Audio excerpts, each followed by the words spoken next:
வசனத்தை கேட்குது, உணர்வடையுது, உற்சாகம் அடையுது. ஆனால் தொடர்ந்து செயல்பட முடியல. காரணம் என்ன? அடித்தளம் இன்னும் கல்லாக இருக்கிறது. என்ன ஆராதனை பண்ணி என்ன பிரயோஜனம்? இவ்வளோ அபிஷேகத்தில் நிரம்பி என்ன பிரயோஜனம்? அந்நிய பாஷையில் பேசி என்ன பிரயோஜனம்? அடுத்து வருகிற வாழ்க்கை சூழலிலே உன்னால் உண்மையாக இருக்க முடியவில்லையே, ஒழுக்கமாக இருக்க முடியவில்லையே, நேர்மையாக இருக்க முடியவில்லையே, நீதியாக பேச முடியவில்லையே, அன்பாக நடந்து கொள்ள முடியவில்லையே, சகித்து போக முடியவில்லையே, பணாசை எதிர்க்க முடியவில்லையே, உலகாசை எதிர்க்க முடியவில்லையே, ஆடம்பரத்தை எழுக்க முடியவில்லையே, உலகத்தோடு ஒத்து போகாமல் உன்னை நீ வேறுபடுத்த முடியவில்லையே, நீ என்ன அபிஷேகத்தை பற்றி என்ன பிரயோஜனம்? நீ எத்தனை முறை எத்தனை நாள் அந்நிய பாஷை பேசி என்ன பிரயோஜனம்? நீ ஆவியில் நிரம்பி என்ன பிரயோஜனம்? நீ விழுந்து எழுந்து உருண்டு புரண்டு ஏதோ ஒரு உணர்ச்சியை பற்றி என்ன பிரயோஜனம்? உன்னால் கிறிஸ்துவுக்கு ஏற்ற வாழ்க்கையை வாழ முடியவில்லையே, ஒரு பரிசுத்த சாட்சி உருவாக்க முடியவில்லை. ஒரே நேரத்தில் எல்லாத்தையும் வளர்ப்ப. எனக்கு நிறைய பணமும் வேணும், நிறைய ஆடம்பரமும் வேணும், நிறைய அந்தஸ்தும் வேணும், நிறைய அதிகாரம் வேணும், நிறைய உலக ரீதியான உயர்வுகளும் வேணும். அதே நேரத்தில் இயேசுநாதர் வேணும். ஆவிக்குரியனாகவும் வாழணும், நான் ஊழியமும் செய்யணும். அப்படி அல்ல. ஏதாவது ஒன்றுக்கு நீங்கள் உண்மையான முக்கியத்துவம் கொடுக்க வேண்டாம். பணம் வேண்டாம் என்று சொல்லவில்லை, ஆனால் எதற்கு நீங்கள் முக்கியத்துவம் கொடுக்க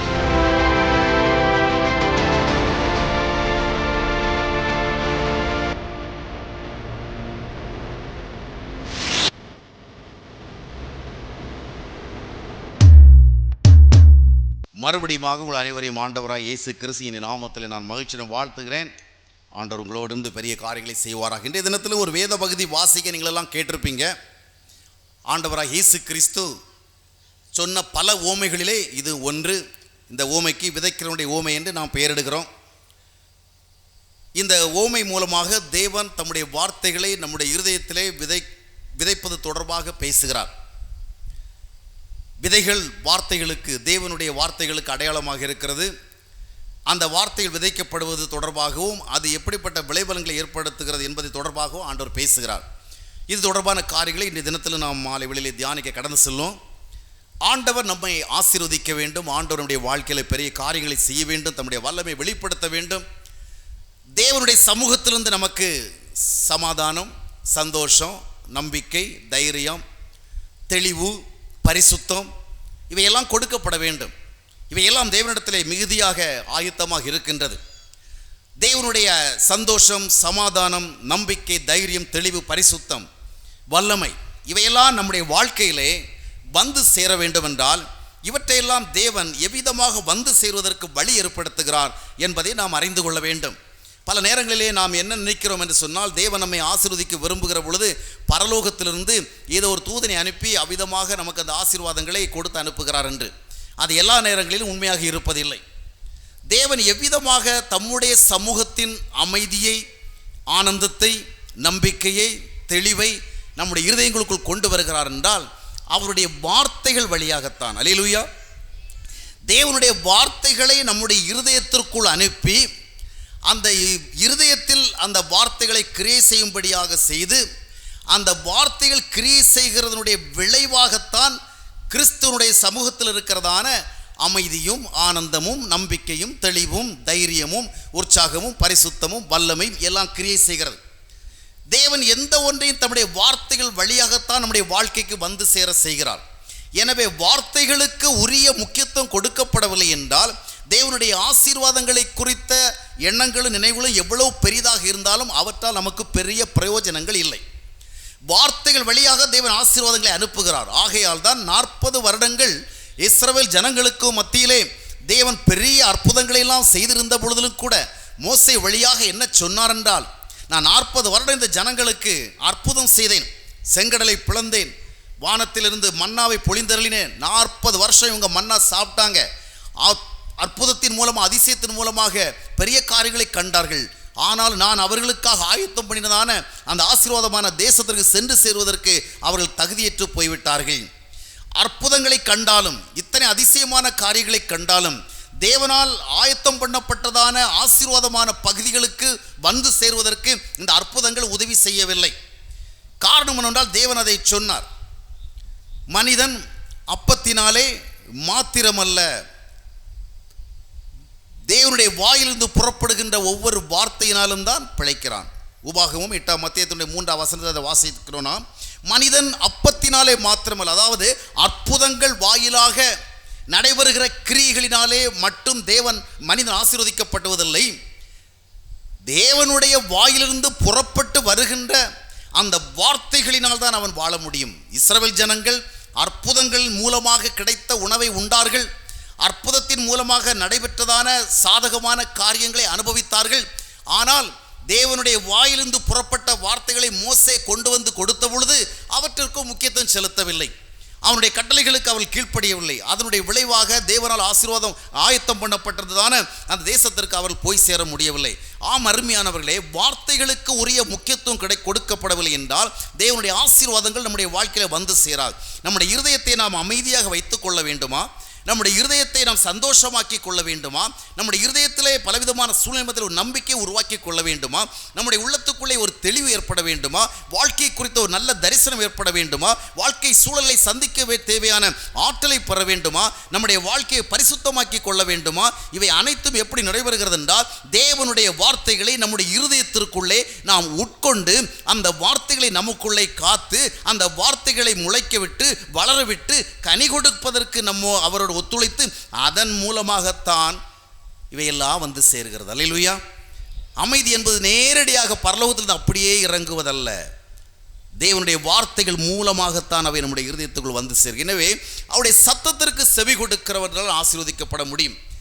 துன்மார்க்கருடைய ஆலோசனைப்படி நடவாமலும், பாவிகளுடைய வழிகளிலே நில்லாமலும், பரிகாசக்கார உட்காரும் இடங்களில் உட்காராமலும், கர்த்தருடைய வேதத்தின் மேல் பிரியமாயிருந்து இரவும் பகலும் தியானமாக இருக்கிற மனிதன் பாக்கியவான்.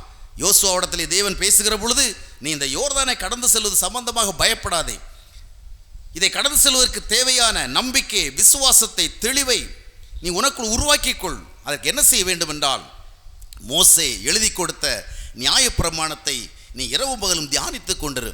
அதன்படி நடப்பதற்கு வலதுபுறம் இடதுபுறம் சாயாமல் நடப்பதற்கு நீ உன்னை ஆயத்தப்படுத்திக் கொள். அப்பொழுது யோர்தானை கடந்து செல்வதற்கான வழியை நீ கண்டுகொள்வாய் என்று சொன்னார். அவ்விதமாகவே அவன் வேதத்தை தியானிக்க ஆரம்பித்தான். மோசே எழுதி கொடுத்த பிரமாணங்களுக்கு பின்னால் இருக்கின்ற தேவனுடைய சத்தியங்களை, அந்த தேவனுடைய உண்மைகளை அவன் பார்த்தான்.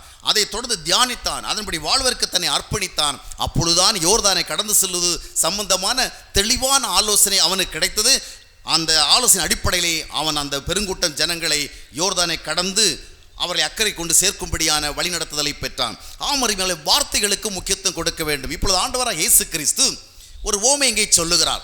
இந்த ஓமையை பார்க்கும் பொழுது விதைக்கிறவன் ஒருவன் விதைகளை விதைக்கும்படியாக புறப்பட்டு செல்லுகிறான். அவ்விதமாக விதைக்கும் பொழுது அது 4 விதமான இடங்களிலே விழுகிறது. எத்தனை விதமான இடங்கள்? 4 விதமான இடங்கள். அதிலே முதல் தரமான நிலம் அது எப்படிப்பட்டதாக இருக்குது என்றால், வழி அருகே லூக்கா 8ஆம் அத்தியாயத்தினுடைய 5ஆம் வசனத்தை நான் வாசித்து பார்க்கும் பொழுது அது வழி அருகே இருந்த ஒரு நிலம். அப்படி என்றால் அந்த விதை விழுந்த அந்த நிலத்திலே ஒரு வழியும் இருக்கிறது. நல்லா கவனித்துக் கொள்ள வேண்டும். அந்த விதைகள் விழுந்த அந்த நிலத்திலே ஒரு வழியும் இருக்கிறது. வழி என்றால் வருவார்கள் போவார்கள், அதற்கேற்றபடி ஒரு வழி இருக்கிறது. அடுத்தபடியாக இன்னொரு நிலம், அந்த நிலத்திலே விதைகள் விழுந்தது. ஆனால் அந்த விதைகள் முளைத்து வளர முடியாதபடிக்கு அந்த நிலத்தினுடைய கீழ்ப்பகுதியிலே கற்பாறை இருந்தது. விதைகள் விழுந்தவுடனே முளைத்தன, வளர்ந்தன, ஆனால் தொடர்ந்து வளர முடியாதபடிக்கு அதன் அடியிலே கற்பாறை இருந்தது. மூன்றாவதாக ஒரு நிலம், அந்த நிலத்திலே விதைகள் விழுந்தன, முளைத்தன, வளர்ந்தன, வளர்ந்து கொண்டே இருந்தது, பரவாயில்லை. ஆனால் அதே நிலத்திலே ஆகாத முட்செடிகளும் வேறு விதமான செடிகளும் வளர்ந்து கொண்டே இருந்தது. அதனுடைய விளைவாக என்ன நடைபெற்றது என்றால், நல்ல செடிகளும் வளர்ந்தது, ஆகாத செடிகளும் வளர்ந்தது. இறுதியிலே பார்த்தால் நல்ல செடிகள் கனி கொடுக்க முடியாதபடிக்கு, அது நல்ல பலனை கொடுக்க முடியாதபடிக்கு அதை சுற்றி இருந்த ஆகாத செடிகளெல்லாம் அதை நெருக்கி போட்டு விட்டது. ஆனால் இன்னொரு நிலமோ, அது நல்ல நிலம், அது உண்மையான நிலம். அந்த நிலத்திலே விழுந்த விதைகள் முளைத்தது, வளர்ந்தது, 30-100மாக அது பலன் கொடுத்தது. இவ்விதமாக 4 விதமான நிலங்களை குறித்து ஆண்டவர் பேசுகிறார். முதல் தரமான நிலத்தில் விழுந்த விதைகளில் ஒரு பலனும் கிடைக்கல. அப்படி தானே? ஒரு பலனும் கிடைக்கல. விதைகளெல்லாம் waste, no result, no fruit, ஒரு பலனும் கிடையாது. இரண்டாவது வளர்ந்தது, ஆனாலும் தொடர்ந்து வளரலை. மூன்றாவது வளர்ந்து கொண்டே இருந்தது, ஆனால் இன்னொரு பக்கத்திலே ஆகாதவைகளும் வளர்ந்து கொண்டே இருந்தது. இறுதியில் பார்த்த பொழுது கனி கொடுக்க முடியவில்லை. 4வது நிலத்தில் விழுந்த நிலை விதைகள் மட்டும்தான் பலன் பெற்றது. இந்த 4 விதமான நிலங்களும் என்ன நிலம்? இது எப்படிப்பட்ட ஒரு நிலம்? What kind of earth it is? இது எப்படிப்பட்டது? இது எப்படிப்பட்ட நிலம்? என்ன விதமான ஒரு லேண்ட் இது? 4மே பார்த்தீங்கன்னு சொன்னால், இது இந்த நிலம் எதை குறிக்கிறது? மனிதனுடைய இருதயத்தை குறிக்கிறது. மனிதனுடைய இருதயத்தை குறிக்கிறது. 4 விதமான இருதயம், 4 ரகமான இருதயம். இந்த 4 ரகமான இருதயத்திலும் தேவனுடைய வார்த்தையில் விழுகிறது. பார்த்தீங்களா? 4 விதமான நிலத்திலும் தேவனுடைய வார்த்தையில் விழுகிறது. அதாவது 4 விதமான இருதயங்களிலும் தேவனுடைய வார்த்தையில் விழுகிறது.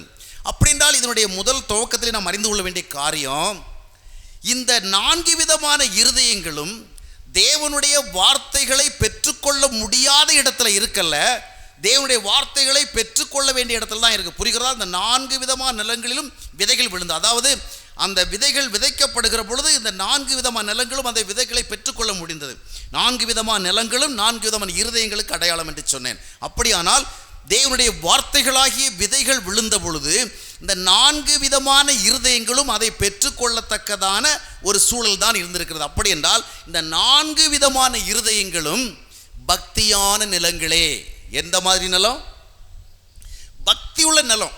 அதாவது தேவனுடைய வார்த்தைகளை நாம கேட்கணும், தேவனுடைய வார்த்தைகளை இருதயத்தில் பெறணும் அப்படிங்கிற ஒரு ஆவிக்குரிய சிந்தை உள்ள இருதயம்தான். இந்த 4 விதமான நிலங்களில் பாவி நிலம், பரிசுத்தமான நிலம் அப்படி கிடையாது. எல்லா நிலங்களுக்கும் பக்தி இருக்கு. புரியுதா உங்களுக்கு? ஒரு கூட்டம் மக்கள் இருக்கிறாங்க, அவங்களுக்கு இந்த வார்த்தைகளை பற்றி கவலையே கிடையாது. மனிதனுடைய வாழ்வு தொடர்பாக தேவன் என்ன பிரமாணங்களை வைத்திருக்கிறார், என்ன வழிமுறைகளை வைத்திருக்கிறார், என்ன வார்த்தைகளை வைத்திருக்கிறார், எப்படிப்பட்ட வழிகாட்டுதலை வைத்திருக்கிறார், விதிமுறைகளை வைத்திருக்கிறார், இவை எதையும் சிந்திக்காத ஒரு பெருங்கூட்ட மக்கள் உலகத்தில் இருக்கின்றது. அப்படித்தானே? அவர்களுக்கு எதை பற்றி கவலை இல்லை. நாம் இருக்கிறோம், வேலை செய்கிறோம், சம்பாதிக்கிறோம், தொழில் நடத்துகிறோம், லாபம் ஈட்டுக்கிறோம், குடும்பம் நடத்துகிறோம், உண்கிறோம், உடுக்கிறோம், புசிக்கிறோம், அதுதான் அவங்களுக்கு வாழ்க்கை. இந்த உலக வாழ்வு தொடர்பாக தேவன் எதையாகிலும் நமக்கு சொல்லுகிறாரா அப்படியெல்லாம் அவங்க யோசிக்கிறதில்ல. நல்லா கவனிங்க. பெருங்கூட்ட மக்கள் தேவனுடைய வார்த்தைகளை கேட்கறதே இல்லை, அவங்களுக்கு ஒன்றுமே தெரியாது. அப்படித்தானே? அப்படித்தானே? ஒன்றுமே தெரியாது. ஆனால் இயேசு கிறிஸ்து இங்கே சொல்லுகிற இந்த 4 கூட்ட மக்கள், இல்லையா 4 விதமான இருதயங்கள், 4 விதமான நிலங்கள் என்று அவர் குறிப்பிட்ட 4 விதமான இருதயங்கள் தேவனுடைய வார்த்தைகளை குறித்த அக்கறையற்ற இருதயங்கள் அல்ல, தேவனுடைய வார்த்தைகளை குறித்த அறிய விரும்ப நிலங்கள் அல்ல. இந்த 4 இருதயங்களும் தேவனுடைய வார்த்தையை விரும்புகிறது. அல்லேலூயா. தேவனுடைய வார்த்தைகளை விரும்புகிறது, கேட்கிறது, இருதயத்தில் பெற்றுக்கொள்ளுகிறது. ஆனால் பிரச்சனை என்னவென்றால் 3 விதமான இருதயங்கள் எந்த விதமான விளைவையும் ஏற்படுத்த முடியவில்லை. ஒரே ஒரு இருதயம், ஒரு விதமான இருதயம் மட்டும் என்ன செய்கிறது? நல்ல விளைவை ஏற்படுத்துகிறது. இப்போ இதனுடைய காரணம் என்னன்னு பார்க்கணும். அப்படித்தானே? லூக்கா 8ஆம் அத்தியாயம் 5ஆம் வசனத்தை வாசித்து பார்க்கும் பொழுது அந்த நிலம் எப்படிப்பட்டது? வழி அருகே இருந்த ஒரு நிலம். அப்படின்னா இந்த நிலத்தில் ஒரு வழி இருக்குது, அங்கேயும் விதைகள் வந்து விழுகிறது. அப்படின்னா இது ஒரு குறிப்பிட்ட விதமான இருதயத்தை குறிக்கிறது. இந்த இருதயம் ஒரு வழியை கொண்டதாக இருக்கும். அப்படின்னு சொன்னால் இந்த இருதயத்துக்கு வேலி கிடையாது. It has no fence. இதுக்கு ஃபென்ஸ் கிடையாது, காம்பவுண்ட் வால் அந்த மாதிரியோ இல்லைன்னா ஒரு வேலி ஒன்றும் கிடையாது. இந்த நிலம் இந்த தேவனுடைய வார்த்தைகளை பெறுகின்ற ஒரு சூழல் தான் இருக்குது. ஏதோ ஒரு விதத்தில் வார்த்தைகளை பெறுகிறது. பிரசங்கள் வாயிலாகவோ, புத்தகங்கள் வாயிலாகவோ, தொலைக்காட்சி வழியாக சொல்லப்படுகிற வார்த்தைகள் வழியாகவோ, இல்லை என்றால் சுவிசேஷன் வழியாகவோ, போதனை வழியாக சொல்லுகின்ற, இல்லைன்னா பைபிளை படித்து தெரிந்து கொள்ளுகின்ற அளவிற்கு ஒரு நிலைமையில் தான் இருக்கிறது. அப்போ இந்த இருதயம் உடையவர்களும் பக்தி உள்ளவர்கள் தான். அப்படி தானே? பக்தி உடையவர்கள் வார்த்தைகளை பெற்றுக்கொள்ளும். ஆனால் அந்த இருதயத்தில் என்ன ப்ராப்ளம்னு சொன்னால், ஒரு வழி இருக்குது. அந்த வழி இருக்கிறதுனால என்ன நடக்கிறது என்றால், இந்த விதைகள் விழுந்த பிறகு அந்த வழி வழியாக நடந்து வருகிறவங்க எல்லாம் அந்த விதை என்ன பண்ணிடுறாங்க? மிதிச்சிட்டு போயிடுறாங்க. மிதிச்சிட்டு போயிடுறதுனால தொடர்ந்து அது விழுந்த இடத்துல முளைக்க முடியாதபடிக்கு சேதமடைகிறது. சேதமடைந்த உடனே அந்த வார்த்தைகள், அந்த விதைகளை எல்லாம் யார் பொறுக்கி கொண்டு செல்கிறார்கள்? கவனிக்கிறீங்களா? ஆகாயத்து பறவைகள் பொறுக்கி கொண்டு சென்று விடுகின்றன. இப்போ இந்த விதமான இந்த இருதயம் எப்படிப்பட்டது? இந்த இருதயத்திற்கு பக்தி இருக்கிறது, வார்த்தைகளை கேட்க வேண்டும் என்கிற ஒரு பக்தி உணர்வு இருக்கிறது. ஆனால் கேட்ட பிறகு அந்த வார்த்தைகளை காத்து கொள்ளுகின்ற, அந்த வார்த்தைகள் பலன் கொடுக்க வேண்டும் என்று எதிர்பார்க்கின்ற ஒரு உணர்வு இல்லாமல் இருக்கின்றது. அப்படி என்றால் இது கடமைக்கு கேட்கிறது. நல்ல கவனிங்க. இது கடமை கேட்குது, ஆனால் கேட்காமலே இருக்காது. இதுக்கு ஆண்டோடைய வார்த்தைகளை கேட்கணும் ஆசை இருக்குது. அந்த ஆசையின் அடிப்படையில் இது கேட்கிறது. ஆனால் கேட்டதோடைய அப்படியே போயிடுது. அதற்கு பிறகு நாம் என்ன கேட்டிருக்கிறோம், என்ன அறிந்திருக்கிறோம், ஆண்டவர் என்ன சொல்லி இருக்கிறாரு, இதை பற்றியெல்லாம் இது கவலைப்படுறதே கிடையாது. அப்போ இது எதற்காக ஆண்டவருடைய வார்த்தைகளை கேட்கிறது? சர்ச்சுக்கு போனால் அங்கே ஒரு பிரசங்கம் செய்யப்படும், நற்செய்தி கூட்டத்துக்கு போனால் அங்கே ஒரு தேவ செய்தி கொடுக்கப்படும், வேறு இரவு கூட்டங்கள், பகல் கூட்டங்கள், பலவிதமான கூட்டங்கள் நடைபெறுகிறது. இந்த கூட்டங்களுக்கெல்லாம் செல்லுகின்ற பொழுது பல விதங்களிலே வார்த்தைகள் சொல்லப்படுகிறது. அங்கெல்லாம் இந்த இருதயம் போகும், புரிகிறதா? போய் வார்த்தையை நல்லா கேட்கும். ஆனால் கேட்டு முடித்த பிறகு இந்த கேட்ட வார்த்தைகள் தொடர்பாக எதையும் சிந்திக்காது. இன்னைக்கு நிறைய பேருடைய நிலைமை இதுதான், நிறைய கிறிஸ்தவங்களுடைய நிலைமை இதுதான். நம்முடைய வாழ்க்கையில் எவ்வளவு பிரசங்கம் கேட்டிருக்கிறோம், அப்படிதானே? எத்தனை வருஷமா எத்தனையோ விதங்களில் ஆண்டோடைய வார்த்தைகளை கேட்டிருக்கிறோமே. ஆண்டோடைய வார்த்தைகளை கேட்ட நாம் இந்த வார்த்தைகளுக்கு எந்த விதமான பலனை கொடுத்தோம்? விதைக்கப்பட்ட விதைகளை பெற்றுக்கொண்ட நிலம் எந்த பலனை கொடுக்கவில்லை. என்ன அர்த்தம்? நம்முடைய வாழ்க்கையிலே தேவனுடைய வார்த்தைகள் என்ன விளைவை ஏற்படுத்தி இருக்கிறது? இத்தனை வருடங்களாக நாம் கேட்ட வார்த்தைகள், இத்தனை வருடங்களாக எவ்வளவோ செலவு செய்து நடத்தப்பட்ட நற்செய்தி கூட்டங்கள் வாயிலாக, இத்தனை வருடங்களாக எத்தனையோ செலவு செய்து நடத்தப்பட்ட சபையிலே நாம் கேட்ட வார்த்தைகள், தொலைக்காட்சி வழியாக கேட்ட வார்த்தைகள், புத்தகங்கள் மூலமாக படித்த வார்த்தைகள், பைபிள் மூலமாக படித்த வார்த்தைகள் என்ன பயனை ஏற்படுத்தினது? நிறைய பேருடைய வாழ்க்கையில் ஒரு பலனை ஏற்படுத்தலை. வேதாகமத்தில் இருக்கிற ஓமைகள் எல்லாம் தெரியும், வேதாகமத்தில் இருக்கிற சம்பவங்கள் எல்லாம் தெரியும், வேதாகமத்தில் இருக்கிற போதனைகள் எல்லாம் தெரியும், கதைகள் எல்லாம் தெரியும். ஆனால் இது நம்ம வாழ்க்கையில் ஒரு இம்பேக்டை ஏற்படுத்தலை, ஒரு இன்ஃப்ளூயன்ஸ் ஏற்படுத்தலை, ஒரு ரிசல்ட்டை ஏற்படுத்தலை.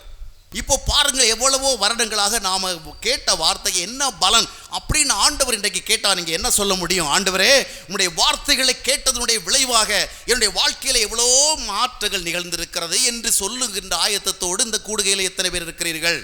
மனதிற்குள்ளே மார்க் போட்டுக்கொள்ளுங்கள்.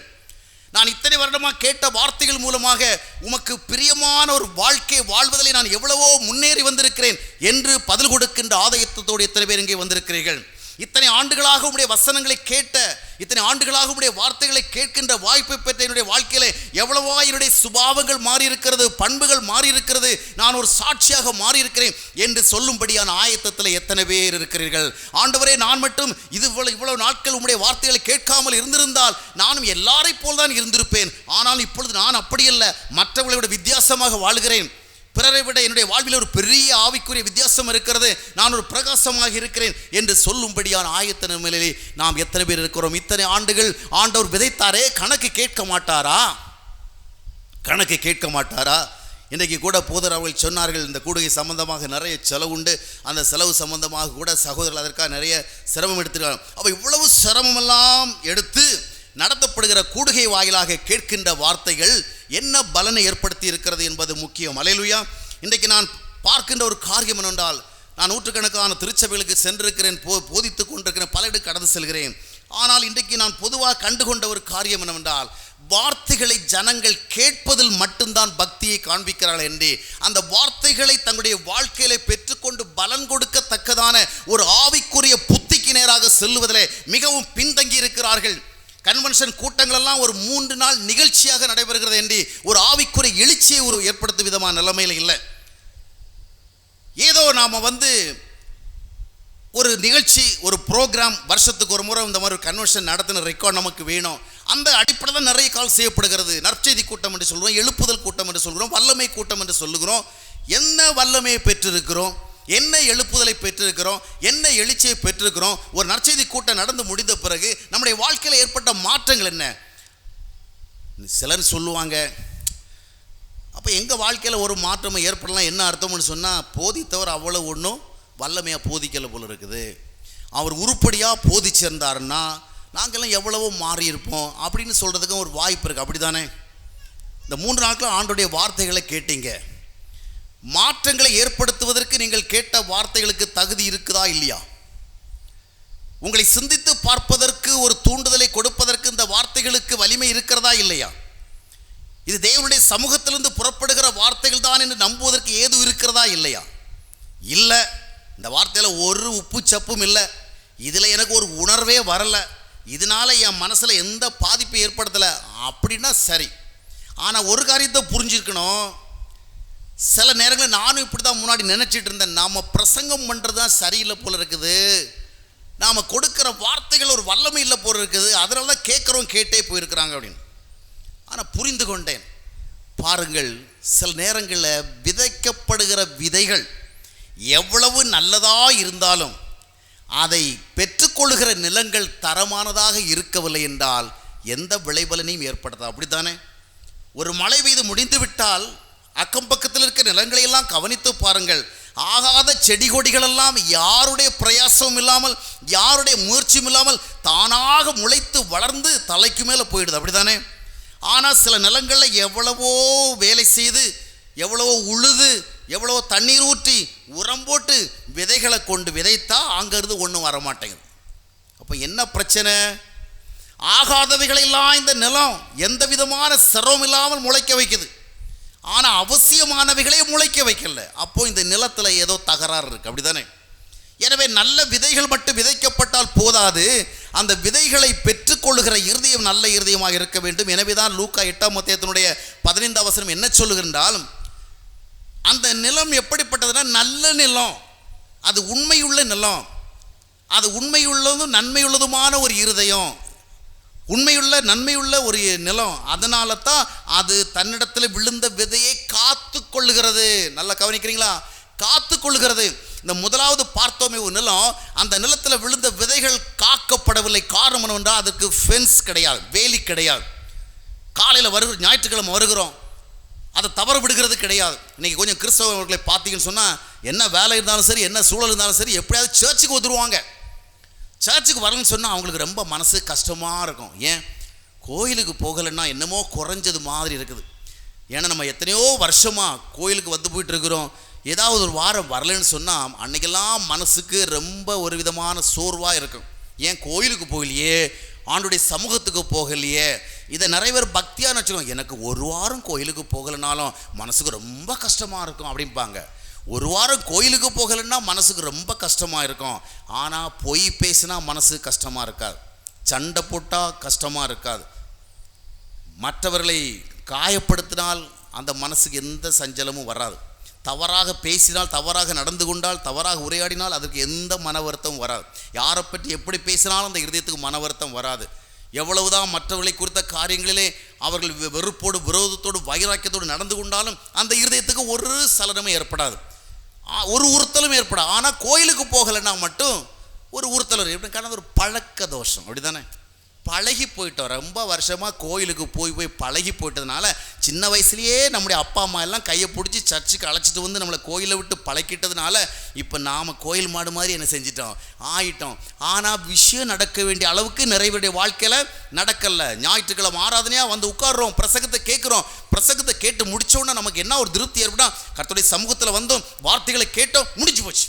இனி நம்ம என்ன பண்ணுவோம், வீட்டில் போய் நல்லா டிவி பார்ப்போம், நல்லா இன்டர்நெட் பார்ப்போம், ஃபேஸ்புக்கில் நம்ம என்ன செய்வோம், நிறைய உள்ளே போய் நிறைய விளையாடுவோம், அப்புறம் வாட்ஸ்அப்பில் யாருக்காவது மெசேஜ் அனுப்புவோம், இல்லைன்னா அங்கேருந்து என்ன தகவல் வந்திருக்கு பார்ப்போம். இந்த மாதிரி போய்டும். ஏன்னா நம்ம சர்ச்சுக்கு போயாச்சு, பிரசங்கம் கேட்டாச்சு, ஆராதனையில் கலந்துக்கிட்டாச்சு, அப்புறம் நம்ம கர்த்தருக்கு செய்ய வேண்டியதெல்லாம் கரெக்டாக செஞ்சாச்சு, செஞ்சுட்டு வீட்டுக்கு வந்தோம். இனி அப்பா நிம்மதியாக உட்காந்து ஆண்டவருக்கு செலுத்த வேண்டியதெல்லாம் செலுத்தியாச்சு, இனி நிம்மதியாக வீட்டில் உட்காந்து என்ன பண்ணலாம், இனி நம்ம உட்காந்து டிவி பார்க்கலாம், சீரியல் பார்க்கலாம், சினிமா பார்க்கலாம்.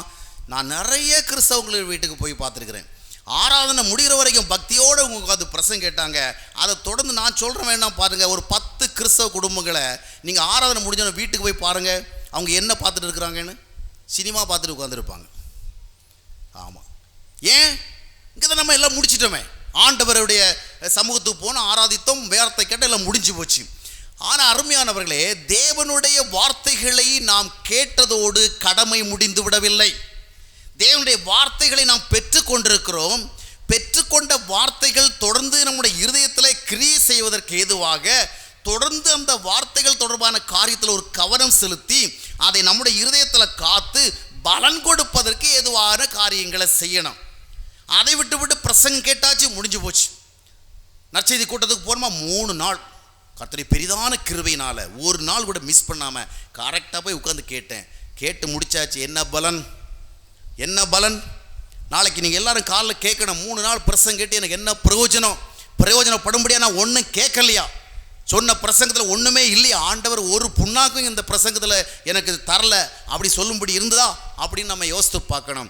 அருமையானவர்களே, வார்த்தைகளை கேட்பதோடு முடியவில்லை. ஆகையால் அன்றைய தினத்திலும் கூட ஒரு கூட்ட மக்கள் இயேசுநாதர் எங்கே போய் பேசினாலும் ஆர்வத்தோடு போய் கேட்டார்கள்.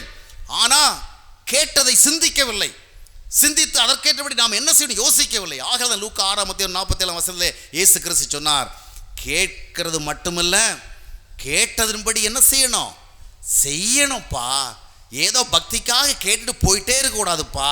அதுக்கு பிறகு என்ன கேட்டோம், எதுக்காக கேட்டோம், அது எந்த அடிப்படையில் சொல்லப்பட்டது, அதுக்கும் நமக்கு என்ன தொடர்பு, இதற்கும் நம்முடைய குணங்களுக்கு என்ன தொடர்பு, நம்முடைய மனநிலைக்கு என்ன தொடர்பு, நாம் எந்த நிலையில் மாற்றம் அடையணும், எந்த இடத்த சரி பண்ணணும், எதை புரிந்து கொள்ளணும், எதை விட்டு கொடுக்கணும், எதை பற்றி கொள்ளணும், அந்த மாதிரியெல்லாம் சிந்திச்சாதான் வார்த்தைகள் நம்முடைய இருதயத்தில் கிரியை செய்யும். ஆனால் இந்த மாதிரியெல்லாம் இருதயத்தில் கிரியை செய்த முதல் ரகமான நிலத்தில் விழுந்த விதைகள்னால ஒரு பலனும் ஏற்படல. காரணம் என்ன, அந்த வார்த்தைகளை பெற்றுக்கொண்டதோடு முடிஞ்சு போச்சு. அதற்கு பிறகு அது சிந்திக்கலை. காரணம் என்ன, ஒரு வழி, இந்த வார்த்தைகளை எல்லாம் இருதயத்தில் பெற்றுக்கொண்டு வீட்டுக்கு போனவுடனே பல்வேறு விதமான காரியங்கள் இந்த வழியில் வருகிறது. ஃபேஸ்புக் வருகிறது, வாட்ஸ்அப் வருகின்றது, பல்வேறு விதமான இன்டர்நெட் தகவல் வருகிறது, நண்பர்களுடைய உரையாடல்கள் வருகிறது, ஆகாத உரையாடல்கள் எல்லாம் உள்ளே வருகிறது, பிசாசனம் வருகிறான், சினிமா வருகிறது, பல்வேறு விதமான பொழுதுபோக்குகள் வருகிறது, பலவிதமான காரியங்கள் இந்த வழியாக உள்ள வந்து ஏற்கனவே கேட்ட வார்த்தைகள் எல்லாம் மிதித்து அதை நீ முளைக்க முடியாதபடிக்கு அமுக்கி விடுகிறது. அந்த நேரம் பார்த்து ஆகாயத்து பறவைகள் வந்து இந்த வார்த்தைகளை அள்ளி சென்று விடுகிறது. ஆகையால் தான் தேவனுடைய வார்த்தைகளை கேட்டு அதில் நாம் பயன்பெறணும்னா முதலாவது வார்த்தைகளை காத்து கொள்வதற்கு ஏதுவான ஒரு இருதயமாக நம்முடைய இருதயம் மாறும்படியாக ஆண்டவருக்கு நம்மை ஒப்பு கொடுக்க வேண்டும். அல்லேலூயா. நிறைய பிரசங்கம் கேட்கறதில்ல, நிறைய புத்தகம் படிக்கிறதில்ல. என்னுடைய புத்தகங்களை படிக்கிற சிலர் கூட என்னிடத்தில் பேசுகிற பொழுது அருமையான கருத்துக்கள் பிரதர், ரொம்ப அருமையான வெளிப்பாடு, ஒவ்வொரு கிறிஸ்தவரும் படிக்க வேண்டிய புத்தகம் அப்படிலாம் பிரமாதமாக தான் சொல்லுவாங்க. ஆனால் சொல்லுகிற அவர்களுடைய வாழ்க்கையிலும் கூட பெரிய மாற்றங்களை நான் காண முடியாமல் ஏமாற்றம் அடைந்து இவ்வளவு அருமையாக எடுத்து சொல்லுகிறார்கள். படித்தவைகளை குறித்து இவ்வளவு ரசனையாக இவ்வளவு புரிந்து கொள்வதோடு சொல்லுகிறார்கள். ஆனால் இது இவர்களுடைய வாழ்க்கையிலேயே பயன் ஏற்படுத்தவில்லை. காரணம் என்னவென்றால், எவ்வளவுதான் கருத்துக்கள் நன்றதாக இருக்கிறது என்று நான் உணர்ந்து கொண்டாலும் புரிந்து கொண்டாலும் அந்த கருத்துக்களை பயன்படுத்தி கொள்ளும் விதமாக ஒரு ஏற்ற இருதயம் நமக்கு ஏற்பட வேண்டும். முதலாவது நம்முடைய இருதயம் தேவனால் பாதுகாக்கப்பட வேண்டும். அப்படி பாதுகாக்கப்பட வேண்டும் என்றால் முதலாவது இந்த வழியில் ஆகாதவைகள், அசுத்தமானவைகள், தீங்கானவைகள், தீதானவைகள், தேவனுக்கு விரோதமானவைகள், தேவனுக்கு உகந்ததல்லாதவைகள் எல்லாம் உள்ளே நுழையாதபடிக்கு இந்த வழி அடைக்கப்பட வேண்டும். அல்லேலூயா. இந்த நிலத்தை சுற்றி ஒரு வேலி போட வேண்டும். இதற்கு பிறகு ஆகாதவைகள் எல்லாம் உள்ள விடக்கூடாது. அப்படிங்கிற மாதிரி ஒரு சிஸ்டம் உருவாக்கணும். அதற்காக தேவனுக்கு நம்முடைய வாழ்க்கையை ஒப்புக் கொடுக்கணும். அதற்காகத்தான் ஒவ்வொரு நாளும் நான் தெய்வ செய்தியை வழங்கும் பொழுது ரட்சிப்பினுடைய முக்கியத்துவத்தை பேசுகிறேன். ஏன்னா இந்த ரட்சிப்பு என்கிற அனுபவம் நம்முடைய வாழ்க்கையில் முதலிடத்தில் வரலன்னு சொன்னால் வேறு எவ்வளவு ஆவிக்குரிய ஈடுபாடுகள் நமக்கு இருந்தாலும் அதனால் ஒரு பயனும் ஏற்படாது. ஆவிக்குரிய வாழ்க்கையினுடைய முதல் படி சால்வேஷன், ரிடெம்ஷன். நாம் முதலாவது சால்வேஷன் எக்ஸ்பீரியன்ஸ் பெறணும். அந்த அனுபவம் நமக்குள்ள வந்தாதான் ஆகாதவைகளும் அசுத்தமானவர்களும் தீங்காதவர்களும் தீதானவைகளும் நம்முடைய இருதயத்துக்குள்ள வர முடியாதபடிக்கு அந்த வழி அடைக்கப்படும். இல்லைன்னா எல்லாம் உள்ள புகுந்துடும். 1 மணி நேரம் கேட்குற பிரசங்கத்தை 15 நிமிஷம் பார்க்குற சீரியல் அடித்து கொண்டு போயிடும். அப்படி தானே? 1 மணி நேரம் கேட்டு உணர்வு பெற்றதான உணர்வோடு இருதயத்து வீட்டுக்குள்ளே போனாலும் ஒரு ஃபேஸ்புக் கான்டாக்ட் வழியாக நாம் உணர்கிற உணர்வு எல்லாத்தையும் வீணாக்கிடும். ஒரு வாட்ஸ்அப் வழியாக வருகிற காரியங்கள் எல்லாத்தையும் வீணாக்கிடும். இன்டர்நெட் வழியாக தேடுகிற காரியங்கள் வீணாக்கிடும். ஆகாத சேட்டிங் எல்லாம் வீணாக்கிடும். நாம் எவ்வளோ ஆலயத்தில் உட்காந்து கேட்டுட்டு அதுக்கப்புறம் நிம்மதியாக உட்காந்து சீரியல் பார்க்க ஆரம்பிச்சிட்டோம்னா எல்லாம் போயிடும். ஒருத்தர் சொன்னார், ஒரு பிரசங்கம் ஒரு மனுஷனுடைய இருதயத்தில் வந்து அதுக்கப்புறம் அவனை விட்டு வெளியே போகிறதுக்கு 5-10 நிமிஷமே போதுமா. அவன் 1 மணி நேரம் கேட்டதை அடுத்த 10வது நிமிடத்திலேயே அப்படியே காலி பண்ணிடுவானா, முடியுமா? ஆனால் அவன் ஒரு 10 நிமிஷம் பார்க்குறான் பாருங்க, டிவி, தொலைக்காட்சி, சினிமா, இன்டர்நெட், இது போன்ற காரியங்கள். அந்த 10 நிமிஷம் அவன் பார்க்குற சீரியல், 10 நிமிஷம் பார்க்குற சினிமா, 10 நிமிஷம் பார்க்குற தொலைக்காட்சி, என்டர்டெயின்மெண்ட் ஷோ, இது அவனை விட்டு போகிறதுக்கு பல மணி நேரம் ஆகுமா. என்ன அர்த்தம்? அவசியமானவர்கள் உள்ளே வந்தால் அவசரமாக வெளியே போயிடுது. ஆகாதவைகள் உள்ள வந்தா அடிச்சு துரத்தினாலும் போக மாட்டேங்க. ஏன்னா அதனுடைய தாக்கம் அவ்வளவு. அப்படித்தானே? ஒரு தீயவனோடு ஒரு நாள் நடந்தா போதும், நடக்கிறவன் தீயவன் ஆகிடுவான். ஆனால் ஒரு நல்லவனோடு ஒருத்தன் 10 நாள் நடந்தா கூட, 1 மாதம் நடந்தா கூட அவன் மாறவே மாட்டான். காரணம் என்ன? மனிதன் தீயவைகளினாலே எளிதாக ஈர்க்கப்படத்தக்கதான ஒரு இருதயத்தோடு இருக்கிறான். ஆகையால் தான் எரேமியா 17:9 சொல்லுகிறது, எல்லாவற்றை பார்க்கிலும் மனிதனுடைய இருதயமே திருக்குள்ளதும் மகா கேடு. அந்த மகா கேடான இருதயமாக இருக்கிறபடினால அது என்ன பண்ணுனா கேடானவர்கள ரொம்ப ஈஸியாக இழுத்து கொள்ளுகிறது. எத்தனையோ பேர் நல்லவர்களோடு தொடர்பு வச்சிருக்கிறாங்க, ஆனால் அந்த நல்லவர்களால் அவர்கள் தாக்கம் பெறுவதில்லை. ஆனால் தீயவர்களோடு தொடர்பு கொண்டா ஒரு சில நாட்களுக்குள்ளே தாக்கம் பற்றி இவர்கள் தீயவர்களாகி விடுகிறார்கள். ஆகையால் தேவ செய்தியை நம்ம கேட்குறோம், தேவ வார்த்தைகளை கேட்குறோம், பைபிளை படிக்கிறோம், அது நம்மளை விட்டு வெளியே போகிறதுக்கு 10 நிமிஷம் போதுமாக இருக்குது. ஆனால் உள்ளே வந்த அந்த தொலைக்காட்சி வழியாக நாம் பார்த்த பொழுதுபோக்கு நிகழ்ச்சி, பல்வேறு விதமான உரையாடல்கள், இவைகளெல்லாம் நம்முடைய இருதயத்தை விட்டு போகிறதுக்கு பல மணி நேரங்கள் ஆகிற. அதனால தான் ஒருவர் சொன்னார், பள்ளிக்கூட பிள்ளைகளுக்கு ஆலோசனை கொடுக்கும் பொழுது நீங்கள் படிக்க சொல்லுவதற்கு முன்பு 3 மணி நேரத்துக்கு முன்பாகவே உங்களை டிவியை விட்டு விலக்கிக் கொள்ளுங்கள், மொபைலை விட்டு விலக்கிங்க. மொபைல் கான்டாக்ட்ஸு, இன்னும் பல்வேறு விதமான சோசியல் நெட்வொர்க்ஸ், இவற்றிலிருந்து உங்களை டிட்டாச் பண்ணிவிடுங்க. 3 ஹவர்ஸுக்கு முன்னாடி டிட்டாச் பண்ணாதான் அதற்கப்புறம் நீங்கள் ஸ்டடீஸ்க்கு போகிறவங்கள உங்களால் கான்சன்ட்ரேட் பண்ண முடியும். நீங்கள் ஒரு 3 மணி வரைக்கும் உட்காந்து டிவி பார்த்துட்டு 3-5க்கு படிக்க ஆரம்பித்தா உங்கள் படிப்பு உள்ளே போகாது, லெசன்ஸ் உள்ளே போகாது. நீங்கள் ஏற்கனவே பார்த்துட்டு இருக்கிறீங்க தான் அதுதான் உங்கள் முன்னால் வந்து நின்றுட்டே இருக்கும். ஆனால் 3 ஹவர்ஸுக்கு முன்னாடி என்ன செய்யணுமா? அந்த சூழலை விட்டு மாறணும். ஏன்னா இந்த மாதிரிப்பட்ட ஈவில் அட்மாஸ்பியர்லாம் நமக்குள்ளே வருகிறவில்லை, அந்த எளிதாக நம்மளை விட்டு போகாத ஒரு பெரிய இம்பேக்ட், ஒரு பெரிய இன்ஃப்ளூன்ஸை நமக்குள்ளே ஏற்படுத்திடும். ஆகவே தேவனுடைய வார்த்தைகள் நம்முடைய இருதயத்தில் தங்கம் இருக்கிறது. எவ்வளவோ வார்த்தைகளை கேட்குறோம், வீட்டுக்குள்ளே போன உடனே ஒரு சூழல் உருவாகிறது. ஏதோ ஒருத்தர் யாரோ ஒன்று ஏதோ சொல்லுகிறாங்க, இல்லைன்னா ஏதோ ஒரு காரியம் நடக்கிறது, உடனே நாம் கேட்ட வார்த்தைகள் அத்தனையும் அப்படியே டப்பாவை கவிழ்த்து கொட்டினா எப்படி எல்லாம் கீழே கொட்டி போயிடுமோ அது மாதிரி காணாமல் போயிடுது. முதலாவதாக நம்முடைய இருதயம் ஆண்டவராலே வேலி அடைக்கப்பட வேண்டும். இன்று நம்முடைய இருதயத்துக்குள்ள நாம கேட்கணும், நான் ஒரு வேலி அடைக்கப்பட்ட இருதயமா? இவ்வளவு நாள் கேட்ட வார்த்தைகளுக்கு எந்த பயனும் எனக்கு ஏற்படவில்லை என்றால் ஒரு முடிவுக்கு வர வேண்டும். நான் இன்னும் கிறிஸ்தவன் ஆகவில்லை, நான் இன்னும் ரட்சிக்கப்படவில்லை, நான் இன்னும் மனம் திரும்பவில்லை, நான் இன்னும் மறுபடியும் பிறக்கவில்லை. தேவனுடைய வார்த்தைகளை எனக்குள் தக்க வைக்கின்ற அளவிற்கு என்னுடைய இருதயம் இன்னும் ஆயத்தமாக்கப்படவில்லை. முதலாவதாக ரட்சிப்பு, அதுக்கு பிறகுதான் பிரசங்கம். அப்படிதானே? நிறைய கற்றுக்கொள்வதில்லை. சில இடங்களுக்கு நான் போகிறவில்லை, பிரதர் அது எப்படி, இது எப்படி, அது இப்படி நிறைய காரியங்கள் கேட்பாங்க, நிறைய இன்ஃபர்மேஷன்ஸை கலெக்ட் பண்ணிடுவாங்க. ஆனால் அந்த இன்ஃபர்மேஷன்ஸ் படி என்ன செய்யறதில்ல, ஒன்றும் செயல்படுகிறதில்ல. சிலர் பார்த்தீங்கன்னா நிறைய ஆர்வத்தோடு விசாரிப்பாங்க, நிறைய காரியங்களை வேத சம்பந்தமாக கூட ரொம்ப விருப்பமாக விசாரிப்பாங்க. ஆனால் விசாரித்து தெரிகிற அளவிற்கு அதை தங்களுடைய வாழ்க்கையில் பின்பற்றுகிறதில்ல. நான் இன்றைக்கு கூட என்னுடன் வந்த சகோதரர் அருள்தாஸ் அவரிடத்தில் பேசி கொண்டிருக்கின்ற பொழுது நான் அவரிடத்தில் ஒரு சின்ன செய்தி சொன்னேன். நான் அநேக ஆண்டுகளாக காரில் பயணம் செய்கின்ற பொழுதெல்லாம் சில நேரங்களில் அந்த வாகனத்தை ஓட்டி செல்கிற டிரைவர்கிட்டத்தில் கேட்பேன், எப்பா எந்த மாதிரி கார்ப்பா நல்லாயிருக்கும், எந்த கார் எவ்வளோ விலை, அதனுடைய இன்ஜின் எந்த ரகமாக இருக்குது, அது எவ்வளோ ஃபியூல் வாங்கும், அது என்ன ரேட்டு, அதனுடைய கம்ஃபர்ட்ஸ் எல்லாம் எப்படி இருக்கும், சௌகரியம் எப்படி இருக்கும், இப்படி நிறைய விசாரிப்பேன். அப்படி விசாரிக்கிற வெள்ள இந்த டிரைவர்ஸ் என்ன பண்ணுவாங்கன்னா, என்ன மனசுக்குள்ளே நினச்சிக்கோனா இவன் உடனே கார் வாங்க போகிறான் போல இருக்குது, அதனால் சார் நீங்கள் எந்த கார் வாங்க போகிறீங்க சொல்லுங்களா அப்படின்பா. நான் எங்கப்பா கார் வாங்க போகிறேன், சும்மா கேட்டேன். நான் கேட்குறத விதத்தை பார்த்தீங்கன்னு சொன்னால் காரில் இறங்கி அடுத்த வேலையை கார் வாங்க போகிறது மாதிரி தான் இருக்கும். ஆனால் எத்தனையோ வருஷமாக அந்த மாதிரி கேட்குறேன், நான் கார் வாங்கவே இல்லை. அப்போ எதுக்கு கேட்குறேன், ஒரு ஆர்வம். கார் வாங்குகிற சமயம் தெரிஞ்சு வச்சுக்குவோம், எந்த மாதிரி கார் நல்லாயிருக்கும், அது எவ்வளவு ஃபியூல் குடிக்கும், அதுக்கு எவ்வளோ செலவாகும், அதுக்கு எப்படிப்பட்ட தரம் இருக்குது, தெரிஞ்சு வைக்கின்ற ஒரு ஆர்வம் இருக்கிறதே ஒழிய கார் வாங்கலாம். அப்போ என்ன, நான் செய்ய போகாத ஒரு காரியத்தை குறித்து அறிந்து கொள்ளுகிறதுல எனக்கு ரொம்ப ஆர்வம். மோசையை குறித்து, தாவீதை குறித்து, இது எப்படி பிரதர் இந்த 1000 வருட அரசாட்சின்னு ஒன்று சொல்கிறாங்களே அது எப்படி பிரதர் ஆரம்பிக்கும், அந்த உபத்திரவ காலம் 3.5 வருஷமா இல்லை 7 வருஷமா 3.25 வருஷமா, அந்த அந்தி கிறிஸ்து வருவானாமே, அவன் 666 போடுவானாமே, அது எப்படி போடுவான், ஒரு கடைசி காலத்தில் 2 தீர்க்கதரிசி வருவாங்களாமே, அவங்க எப்படி வருவாங்க, இந்தியாவுக்கு வருவாங்களா இல்லை இலங்கைக்கு வருவாங்களா, எந்த வழியாக வருவாங்க.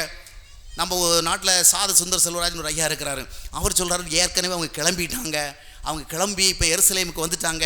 அதனால் ஆண்டவர் எங்களுக்கு ஒரு வீடு கட்ட வாங்க சொன்னார். நாங்களும் நிறைய விட்ட பணம் வாங்கி வீடு வாங்கிட்டோம் அப்படின்னு ஏற்கனவே ஒரு லெட்டர் அனுப்பியிருந்தார். இப்போ ஒரு அவருடைய பத்திரிகை வாசித்து பார்த்த பொழுது அப்படி இருக்குது. தீர்க்கதரிசிகளுக்கு ஆண்டவர் வீடு கட்ட சொல்லி பரலோகத்திலிருந்து வந்திருக்கிற தூதனுக்கு எருசலேமில் அவங்க வீடே வாங்கியாச்சு. இந்த மாதிரி நிறைய கதைகள் ஒரு பக்கம் ஓடிட்டு இருக்குது. ஆனால் நம்ம ஜனங்களுக்கு இது போன்ற காரியங்களை சொல்கிறோம்ல, பாத்தியா தூதன் கிளம்பி வந்தாச்சான். தூதன் கிளம்பி வந்தாச்சு, நீ கிளம்புனியா? நம்ம வாழ்க்கை எங்கே இருக்குது? 3.5 வருஷம் உபத்திரவ காலமாக இருந்த உனக்கு என்ன? 1000 வருடம் அரசாட்சியாக இருந்த உனக்கு என்ன? 666 போட்டா என்ன, 766 போட்டா என்ன? முதலாவது பாடமாகிய ரட்சிப்பின் அனுபவத்திற்கு வந்தாயா? நீ இன்னும் ரட்சிக்கப்படாத உனக்கு எதுக்கு 666 பற்றி கேள்வி? அதெல்லாம் அடுத்தபடியில் தெரிய வேண்டியது. அப்படி தானே? 1ஆம் கிளாஸுக்கே இன்னும் வரல, அப்புறம் எதுக்கு காலேஜில் போய் கற்றுக்க போகிற விஷயத்தை குறித்து ஆர்வம்?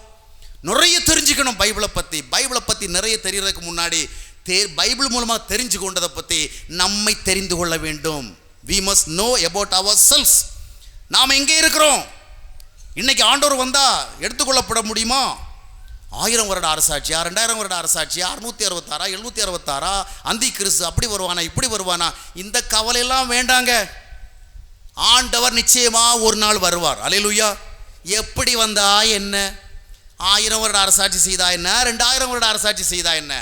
ஆண்டவர் என்ன சொல்லி போனாரு? நான் மறுபடியும் வருவேன். நீங்க என்ன செய்யுங்க? Always be ready, be prepared. ஆயத்தமா இருங்க. Get ready to meet me. அதனால் 2 தீர்க்கதரிசி வராங்களோ இல்லை 3 தீர்க்கதரிசி வராங்களோ இதை பற்றியெல்லாம் நமக்கு கவலை இல்லை. எருசலேமில் இறங்குவாங்களா இல்லை மார்த்தாண்டத்தில் இறங்குவாங்களா இதை பற்றியெல்லாம் நமக்கு கவலை இல்லை. நாம் ஆண்டவர் வருவார்ங்கிற நம்பிக்கையை சார்ந்து அதற்காக முதலாவது ரட்சிப்பின் அனுபவத்தோடு, தேவ ஆவியினால் வழிநடத்தப்படுகிற அனுபவத்தோடு, தேவ பிரசன்னத்தின் அனுபவத்தோடு வாழ்ந்து அதை எதிர்கொள்வதற்கு ஆயத்தமாக இருக்க வேண்டும். எனவே முதலாவது பாடம் ரட்சிக்கப்படணும். இந்த ரட்சிப்பு வரலைன்னா நம்ம இருதயத்துக்குள்ளே வருகிற வார்த்தைகளை என்ன செய்ய முடியாது? தக்க வைத்து கொள்ள முடியாது. எனவே முதலாவது ரட்சிப்பின் அனுபவம். அடுத்தபடியாக இந்த வார்த்தைகள் அங்கே வந்து அந்த வழியில் வருது பாரு, அந்த வழியில் எல்லாம் உள்ளே வருது, ஆகாததெல்லாம் உள்ளே வருது. பிசாசு உள்ளே வரான், உலகம் உள்ளே வர்றது, ஆடம்பரம் உள்ளே வருது, ஆகாதவர்கள் வருது, ஃபேஸ்புக் வருது, வாட்ஸ்அப் வருது, எல்லா சோசியல் நெட்வொர்க்ஸும் உள்ளே வருது, டிவி வருது, எல்லா பொழுதுபோக்கு காரியங்களும் உள்ளே வருது. வந்து கேட்ட வார்த்தைகளை நசுக்கி போடு. அந்த நேரம் பார்த்து எல்லா ஆகாயத்து பறவைகளும் என்ன செய்கிறது? இந்த ஆகாயத்து பறவைகளை பற்றி நான் தியானித்து கொண்டிருக்கும் பொழுது எனக்கு ஒரு சிந்தனை வந்தது. வார்த்தைகளை எடுத்துகிட்டு போகிறதுல முக்கியமான ஒரு வேலையை செய்கிறது யார்? ஆகாயத்து பறவைகள். இந்த ஆகாயத்திலிருந்து வருகிற பறவைகள் தான் எல்லாம் பொறுக்கிட்டு போகுது. இந்த நாட்களில் ஆகாயத்து பறவைகள் என்றால் என்ன? எவை ஆகாயத்து பறவைகள் சொல்லுங்க? நம்ம கையில் இருக்க பாருங்க மொபைல் ஃபோன், இது எதனால் இயங்குது? வீட்டில் இருக்கிற டிவி எதனால் இயங்குது? இன்டர்நெட் எதனால் இயங்குது? எல்லா ஆன்லைன் டிரான்சாக்ஷனும் எப்படி நடக்குது? இன்றைக்கு முழு உலகமும் எதில் இயங்கி கொண்டிருக்கிறது? உலகம் முழுவதும் எதில் டிபெண்ட்டாக இருக்குது? எல்லாம் சேட்டலைட் டிபெண்ட். அப்படி தானே? எல்லாம் ஆகாயத்தில் தொங்கி கொண்டிருக்கிற கிரகங்கள் அப்படி தானே? மனிதனால் உருவாக்கப்பட்டு மேலே வைத்திருக்கிறதான அந்த ஆகாயத்து பறவைகளை தான் சார்ந்திருக்கு. உலக இயக்கங்களும் இப்பொழுது அங்கே இயங்கி கொண்டிருக்கிறதான செயற்கைக்கோள்களைத்தான் சார்ந்திருக்கிறது. எனவே இன்றைக்கு இந்த செயற்கைக்கோள்கள் வழியாகத்தான் எல்லா ஆகாத பறவைகளும் பறந்து நம்முடைய வாழ்க்கையில் வருகிறது. அப்படி தானே? அமெரிக்காவில் நடக்கிற அசிங்கம், இங்கிலாந்தில் நடக்கிற அசிங்கம், ஆஸ்திரேலியாவில் நடக்கிற அசிங்கம், இந்தோனேசியாவில் நடக்கிற அசிங்கம், உலகமெங்கிலும் நடக்கிற அத்தனை அசிங்கங்களும் ஆகாயத்து பறவைகளாக பறந்து வந்து நம்முடைய இருதயத்தில் இருக்கிற வார்த்தைகளை எடுத்து போட்டு விடுகிறது.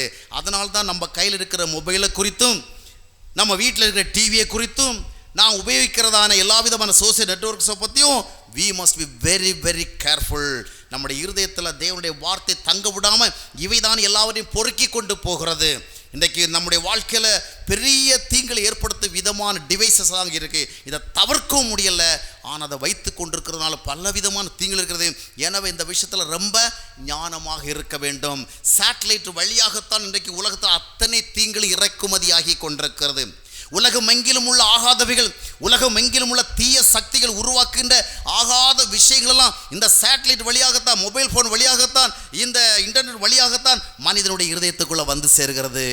இந்த இருதயம் போதுமான அளவிற்கு வேலி அடைக்கப்பட்டு தேவனால் பாதுகாக்கப்படவில்லை என்றால் இந்த சேட்டலைட்ஸ் வழியாக வருகிறதான எல்லா தீங்கான அந்த ஆகாயத்து பறவைகளாலும் இந்த இருதயத்தில் விழுகிற எல்லா தேவனுக்குரிய வார்த்தைகளும் பொறுக்கி போடப்படும். இதில் ஒரு விதையும் வளராது. அமைதியை தக்க வைக்க முடியாது, சமாதானத்தை சந்தோஷத்தை தக்க வைக்க முடியாது, நம்பிக்கையை தக்க வைக்க முடியாது. ஆகாயத்து பறவைகளுக்கு நாம் எச்சரிக்கையாக இருக்க வேண்டும். ஆகாயத்திலிருந்து வந்து கொண்டிருக்கிற எச்சரிக்கை. நிறைய பேர் பாருங்கள், வாட்ஸ்அப்புங்கிறது அவங்களுடைய லைஃபோட ரொம்ப ஒட்டி போச்சு. எல்லாம் கணக்கு போட்டு பாருங்கள், இந்த வாட்ஸ்அப்னால ஒரு புண்ணியமும் கிடையாதுங்க. அது எவ்வளோ நல்ல விஷயம் இருக்குது. எங்கள் பிள்ளை அந்த பிள்ளைகிட்டேருந்து லெசன்ஸ் எல்லாம் வாட்ஸ்அப் வழியாக தான் வாங்கிட்டு இருக்கிறான், இங்கேருந்து அங்கேயே அனுப்பிட்டு இருக்கிறான். நிறைய எவ்வளோ காலம். ஆனால் எல்லாம் கூட்டி கழித்து பார்த்தீங்கன்னா அதனால் உங்களுக்கு தீங்கே தவிர நல்லது கிடையாது. இந்த ஃபேஸ்புக் என்ற ஒன்று இந்த உலகத்தில் இன்றைக்கி 100 கோடி பேரால் என்ன செய்யப்படுகிறது, பயன்படுத்தப்படும். 100 கோடி பேருடைய இருதயங்களை ஆட்கொண்டிருக்கிறது ஃபேஸ்புக். ஆனால் அந்த ஃபேஸ்புக்கில் நல்லது இருக்கின்ற ஒரே ஒரு காரணத்துக்காக அதில் இருக்கிற ஏராளமான தீங்குகள் மறக்கப்படுகிறது. இன்றைக்கி எங்கே போனாலும் மனுஷன் சாப்பிட போனான்னா தனக்கு முன்னால் இருக்கிற சாப்பாடை பார்த்து அதை ரசித்து ருசித்து குடும்பத்தோட பிள்ளைகளோடு அதை சாப்பிட மாட்டேங்கிறான். போன உடனே மொபைலை எடுக்கிறான். அவன் சாப்பிட்ற அந்த ரெஸ்டாரண்ட்டை உடனே என்ன செய்கிறான், ஃபோட்டோ எடுக்கிறான். உடனே யாரோ ஒருத்தருக்கு ஃபேஸ்புக்கில் அனுப்புறதுக்கு எல்லாம் ரெடி பண்ணுறான். ஏதாவது ஒரு இடம் பார்க்க போனால் அந்த இடத்த ரசிக்க மாட்டேங்கிறான். ஒரு ஃபால்ஸை பார்த்து அதை ரசிக்க மாட்டேங்கிறான். ஒரு பறவை பார்த்து ரசிக்க மாட்டேங்கிறான். ஒரு கட்டடத்தை பார்த்து ரசிக்க மாட்டேங்கிறான். இவன் அங்கே போன உடனேயே இதை யாராவது ஒருத்தருக்கு அறிவிச்சிடணும் அப்படின்னு அந்த அறிவிக்கிறதுலே குறியாக இருக்கிறான்.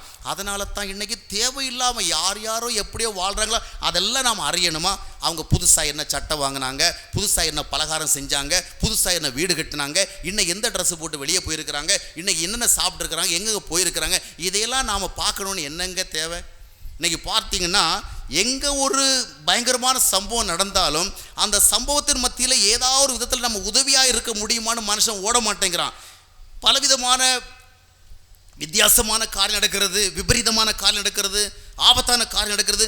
அவன் உடனே அங்கே நடக்கிற சூழலுக்கு ஒரு தீங்குக்கு நாம் இப்போ எதிராக போய் ஏதாவது செய்யணும்னு யோசிக்க மாட்டான். உடனே மொபைல் ஃபோனை எடுத்து என்ன செய்கிறான், அந்த காட்சியை படம் பிடிக்கிறதுலையே குறியாக இருக்கிறான்.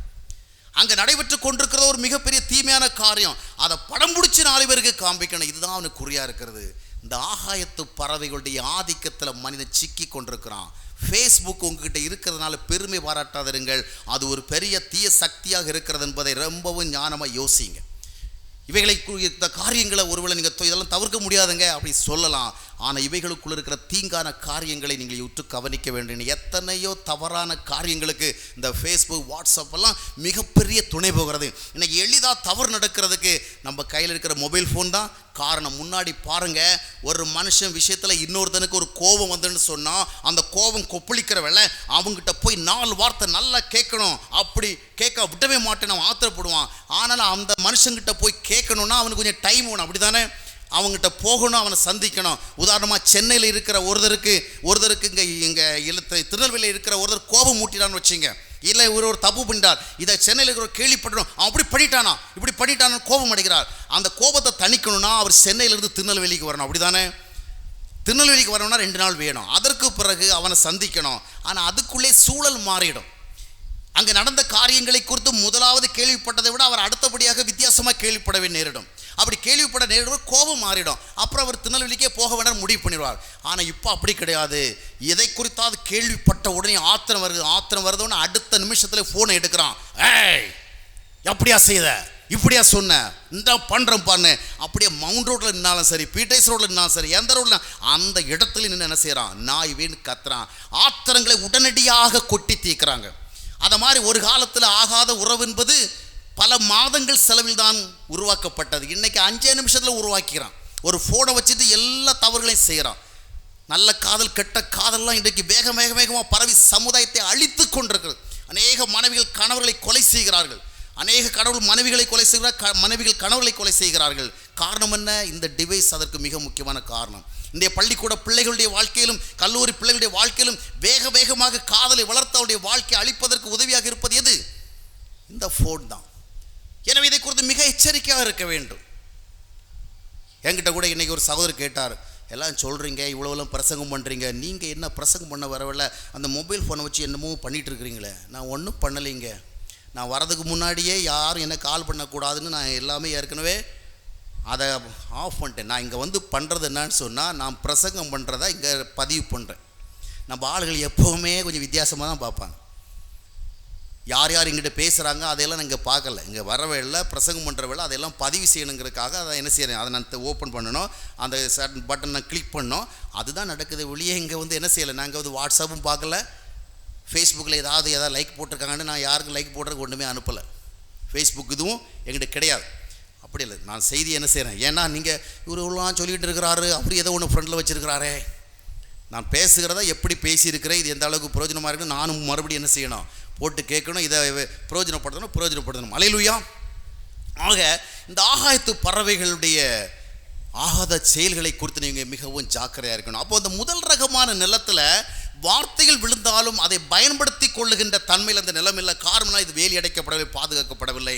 நம்முடைய இருதயம் ரட்சிக்கப்படாத இருதயமாக, மனம் திரும்பாத இருதயமாக, தேவனுக்கு ஒப்புக்கூடாத இருதயமாக இருந்தால் அந்த இருதயத்தில் தேவனுடைய வார்த்தைகள் பாதுகாக்கப்படவில்லை. அடுத்தபடியான நிலத்தை நான் வாசித்து பார்க்கும் பொழுது லூக்கா 8ஆம் அத்தியாயத்தினுடைய 6ஆம் வசனத்தை வாசிக்கும் பொழுது இது இன்னொரு விதமான நிலம். இந்த நிலத்தில் விழுகிறதான விதைகளெல்லாம் விழுந்து முளைக்கிறது. ஆனால் முளைத்த பிறகு தொடர்ந்து வளர முடியாதபடிக்கு தடை ஏற்படுகிறது. காரணம் என்ன, இந்த இருதயத்தினுடைய அடிப்பகுதி ரொம்ப ஹார்டாக இருக்குது, ரொம்ப ஸ்டோனி ஹார்ட்டாக இருக்குது, அடிப்பகுதி ரொம்ப கடுமையாக இருக்குது. ஆனால் மேல் பகுதியில் கொஞ்சம் மண், அந்த மேல் பகுதியில் மண் இருந்ததுனால அதில் விழுந்த விதை உடனேயே கடகடன்னு வளர ஆரம்பிச்சு.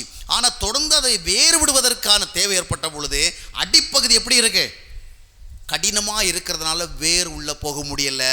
அதனால் அந்த செடியும் வளர முடியாதபடிக்கு அதுவும் வீணாக போய்விடுகிறது. இந்த முதல் ரகமாக நிலத்தை விட இந்த ரகமாக நிலம் பரவாயில்லை. இந்த நிலம் வந்து முளைக்க வைக்குது, முந்தின நிலம் முளைக்கவே இல்லை, எல்லாம் முளைக்கு முன்னாடியே போயிடுது. ஆனால் இது கொஞ்சம் முளைக்க வைக்குது. சிலரை பார்த்தீங்கன்னா பிரசங்க கேட்ட பிறகு, இல்லை இது போன்ற நற்செய்தி கூட்டங்களில் வந்து கலந்து கொண்ட பிறகு, இல்லைன்னா ஆன்லைன் ப்ரேயர், டே நைட் ப்ரேயர்லாம் கலந்து கொண்ட பிறகு கேட்குற வார்த்தைகளை குறித்து ஒரு உணர்வு வைத்திருப்பாங்க. அதனால் நம்முடைய வாழ்க்கையில் சில மாற்றங்களை ஏற்படுத்தணும், ஆண்டவர் சொல்லுகிறபடி வாழணும், அப்படிலாம் சிந்திப்பாங்க, யோசிப்பாங்க. அடுத்த சில தினங்களுக்கு கொஞ்சம் நன்றாகவே இருப்பாங்க, ஒரு 2-3 நாளைக்கு நல்லாவே இருப்பாங்க. ஆனால் நாட்கள் போக போக என்ன ஆகிடும், மறுபடியும் பழைய நிலைமைக்கு வந்துடுவாங்க. கேட்ட வார்த்தைகளுடைய ஆதிக்கம் போயிடும், கேட்ட வார்த்தைகளுடைய தாக்கம் போயிடும். காரணம் என்னவென்றால் இவர்களும் இன்னும் ரட்சிக்கப்படவில்லை. ரட்சிக்கப்படாமலே ஒரு உணர்வுகரமான ஒரு ஆன்மீகத்தை மேல் பகுதியில் வச்சிருக்கிறாங்க, சர்ஃபஸ் லெவலில் ஒரு பக்தி. இது மற்றவங்களை விட பரவாயில்லை, மற்றவங்க கேட்குறதோட முடிஞ்சு போச்சுன்னு விட்றாங்க. இவங்க அப்படிலாம் கேட்டபடியெல்லாம் வாழணும் அப்படி சிந்திக்கிறாங்க. ஆனாலும் இன்னும் அடித்தளத்தில் ரட்சிப்பு இல்லை. நிறைய பேருக்கு ஆர்வம் இருக்குது, நம்ம அந்த ஜப கூட்டத்துக்கு போகணும், இந்த ஜப கூட்டத்துக்கு போகணும், இந்த புத்தகத்தை படிக்கணும், அவங்க பேசுகிறத கேட்கணும், இதை அவங்க பேசுகிறதுக்குன்னு ஆர்வம் இல்லாமல் இருக்குது. ஆனால் அந்த ஆர்வத்தை செயல்படுத்துவதற்கு விரும்பினாலும் இவர்களுக்கு முடியலை. காரணம் என்றால் இருதயத்தினுடைய அடிப்பகுதி எப்படி இருக்குது, சுயம், செல்ஃப்.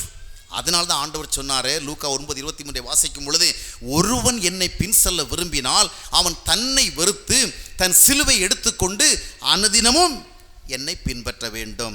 முதலாவது இந்த சுயம் உடைக்கப்பட வேண்டும், என்னுடைய இயற்கையான இருதயம் உடைக்கப்பட வேண்டும், என்னுடைய பாரம்பரியமான இருதயம் உடைக்கப்பட வேண்டும், நான் கொண்டு பிறந்த ஜென்ம சுபாவங்கள் உடைக்கப்பட வேண்டும். பல நேரங்களில் பாருங்கள், நம்முடைய அந்த சுயம் அப்படியே இருக்கிறது. எவ்வளவுதான் நம்ம சபைக்கு வந்தாலும் சரி, எவ்வளவுதான் சபை சம்பந்தமான காரியங்களில் ஈடுபட்டாலும் சரி, எவ்வளவுதான் பக்தி சம்பந்தமான காரியங்களை பேசினாலும் சரி, பிராக்டிக்கலாக ஒரு பிரச்சனை வருகிற வேளையில் எது எட்டி பார்க்குது, அந்த சுயம், நான் என்கிற எண்ணம் தான் ஓடி வருகிறது.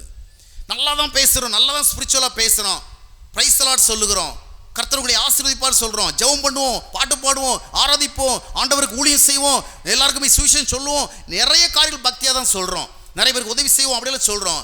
ஆனால் ஏதாவது ஒரு இஷ்யூ வருகிற வேளையில் அந்த விஷயத்தில் மட்டும் நான் விட்டு கொடுக்க மாட்டேன், நான் இறங்கி போக மாட்டேன், நான் தாழ்ந்து போக மாட்டேன். என்னுடைய உணர்வை டச் பண்ணிட்டான் பாரு, என்னை ஹர்ட் பண்ணிட்டான் பாரு. காரணம் என்றால் இருதயத்தினுடைய அடிப்பகுதி எப்படிப்பட்டதாக இருக்கிறது, இன்னும் கல்லாக இருக்கிறது. இது ஒரு இமோஷனலான ஒரு ஸ்பிரிச்சுவாலிட்டி, இமோஷனல் ஸ்பிரிச்சுவாலிட்டி. நீ நிறைய சபைகளில் இந்த இமோஷனல் ஸ்பிரிச்சுவாலிட்டி தான் இருக்குது.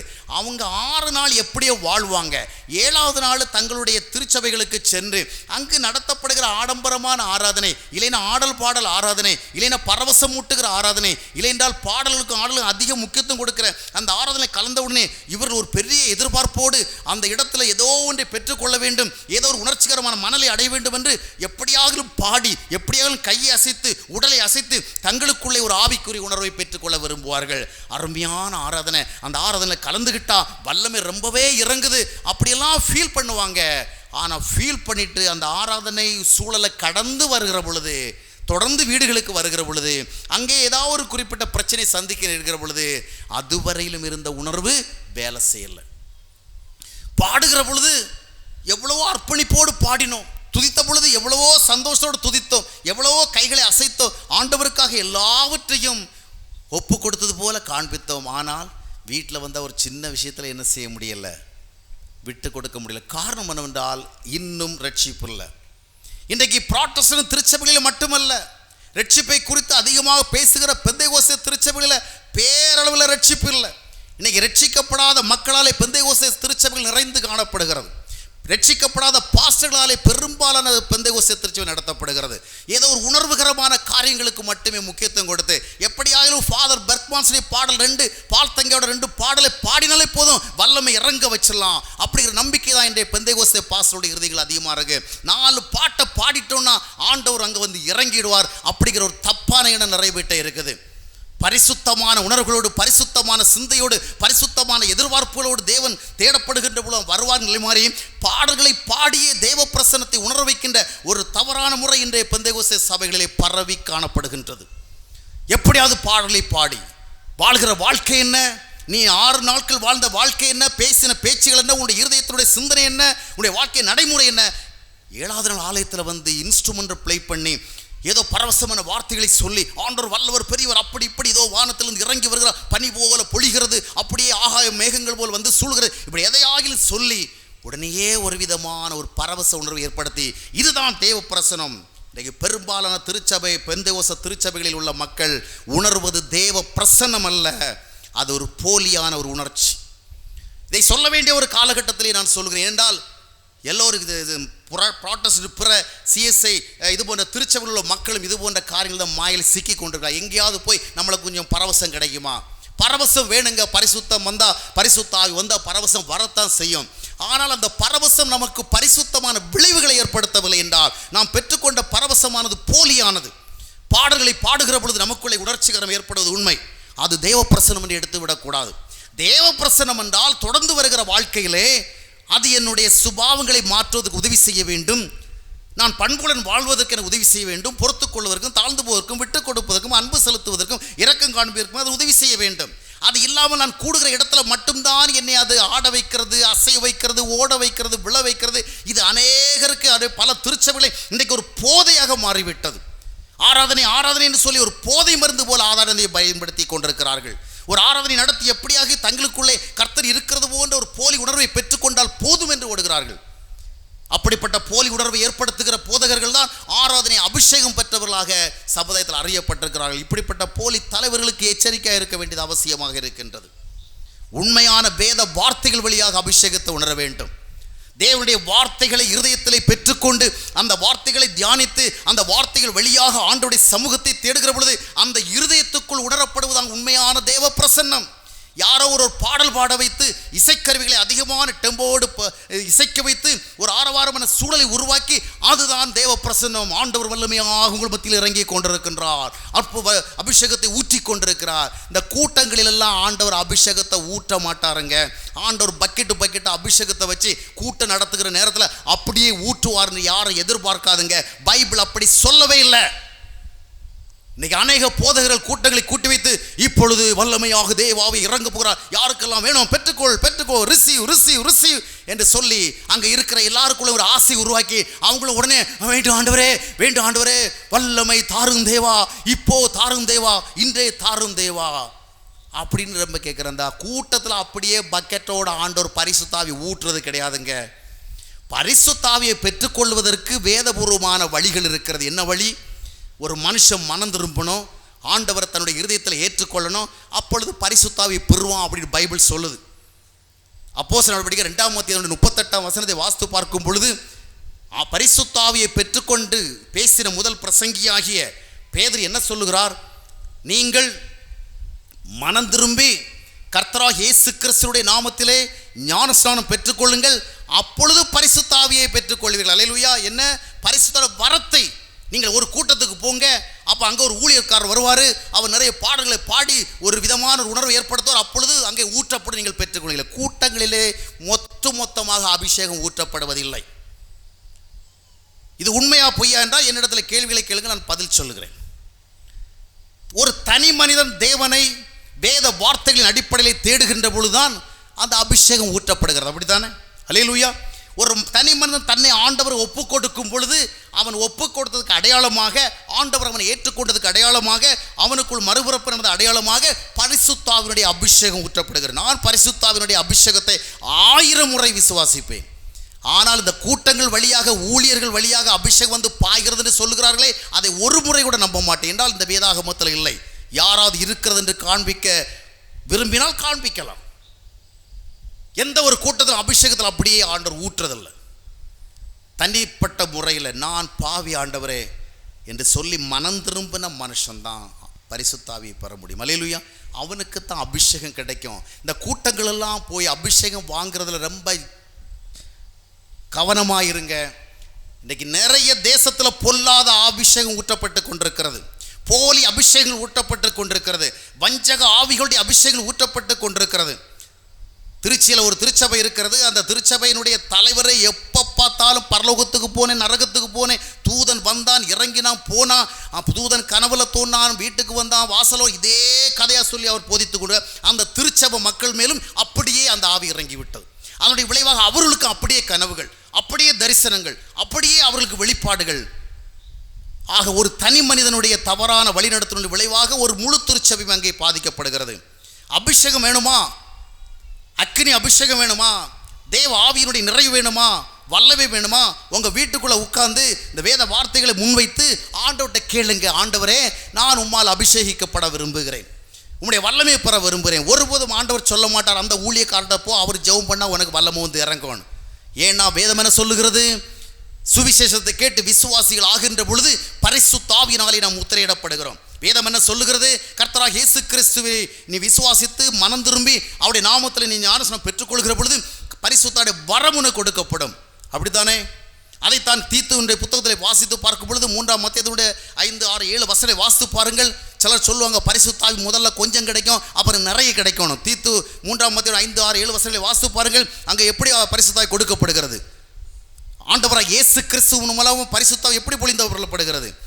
ஆண்டவராக இயேசு கிறிஸ்துவின் மூலமாக பரிசுத்த ஆவி என்பது சம்பூரணமாக பொழிந்தருளப்படுகிறது. அல்லேலூயா. ஆண்டவராக இயேசு கிறிஸ்துவின் மூலம் பரிசுத்த ஆவி எப்பொழுது பொழிந்தருளப்படுகிறது? எப்பொழுது ஒரு மனிதன் சுவிசேஷத்தை ஏற்றுக்கொண்டு விசுவாசித்து ஆண்டவரை ஏற்றுக்கொள்கிறானோ அப்பொழுது அந்த ஆண்டவர் மூலமாக சம்பூர்ணமாக ஊற்றப்படுகிறது. அதுதான் கொலோசியர் 2ஆம் அத்தியாயம் 9ஆம் வசனம் சொல்கிறது, தெய்வத்துவனுடைய பரிபூரணமெல்லாம் இயேசு கிறிஸ்துவுக்குள் சரீர பிரகாரம் அடங்கி இருக்கிறது. ஆண்டவரை எப்பொழுது நம்முடைய வாழ்க்கையில அக்செப்ட் பண்ணுகிறோமோ அப்பொழுது அந்த பரிசுத்த ஆவியினுடைய முழுமையான அபிஷேகத்தை நம்ம பெற்றுக்கொள்கிறோம். ஆனால் அந்த அபிஷேகத்தை நம்முடைய வாழ்க்கையில அனுபவிக்கிறதுக்கு நாம் ஆழமாக போயிட்டே இருக்கணும். இன்னும் நான் பெற்றுக்கொண்ட அபிஷேகத்தை நான் உணரணும், இன்னும் நான் பெற்றுக்கொண்ட ஆவியினுடைய வல்லமை அதிகம் உணரணும். அவ்விதமாக போகும் பொழுது எனக்குள் இயேசுவின் மூலமாக வந்த அபிஷேகம் கிரியை செய்யும். எனவே வேத வார்த்தைகளின் அடிப்படையிலே அபிஷேகத்தை தேடுங்கள். அபிஷேக கூட்டங்கள், காத்திருப்பு கூட்டங்கள் என்று நடத்தப்படுகிற கூட்டங்களுக்கு சென்று எப்படியாகிலும் பரிசுத்த ஆவியை பெற்றுக்கொள்வதற்கு விரும்பாதிருங்கள். மனம் திரும்புங்கள். ஆண்டவராக இயேசு கிறிஸ்துவை இருதயத்தில் கூப்பிடுங்கள். நீங்கள் பரிசுத்த ஆவியை பெற்றுக்கொள்ள முடியும். அல்லேலூயா. பரிசுத்த ஆவியை பெற்றுக்கொள்கிற வழிதான். ஐயோ நான் 5 வருஷமாக காத்திருக்கிறேன், 10 வருஷமாக காத்திருக்கிறேன், 15 வருஷமாக காத்திருக்கிறேன், எனக்கு பரிசுத்த ஆவியின் அபிஷேகம் கிடைக்கலையே. நீ பரிசுத்த ஆவியினுடைய அபிஷேகம் கிடைக்கலன்னா பரிசுத்தமாக வாழ முடியாது என்று ஆண்டவருக்கு தெரியும். ஒருவரும் தங்களுடைய சுயமுயற்சியினால பரிசுத்தம் வாழ முடியாது.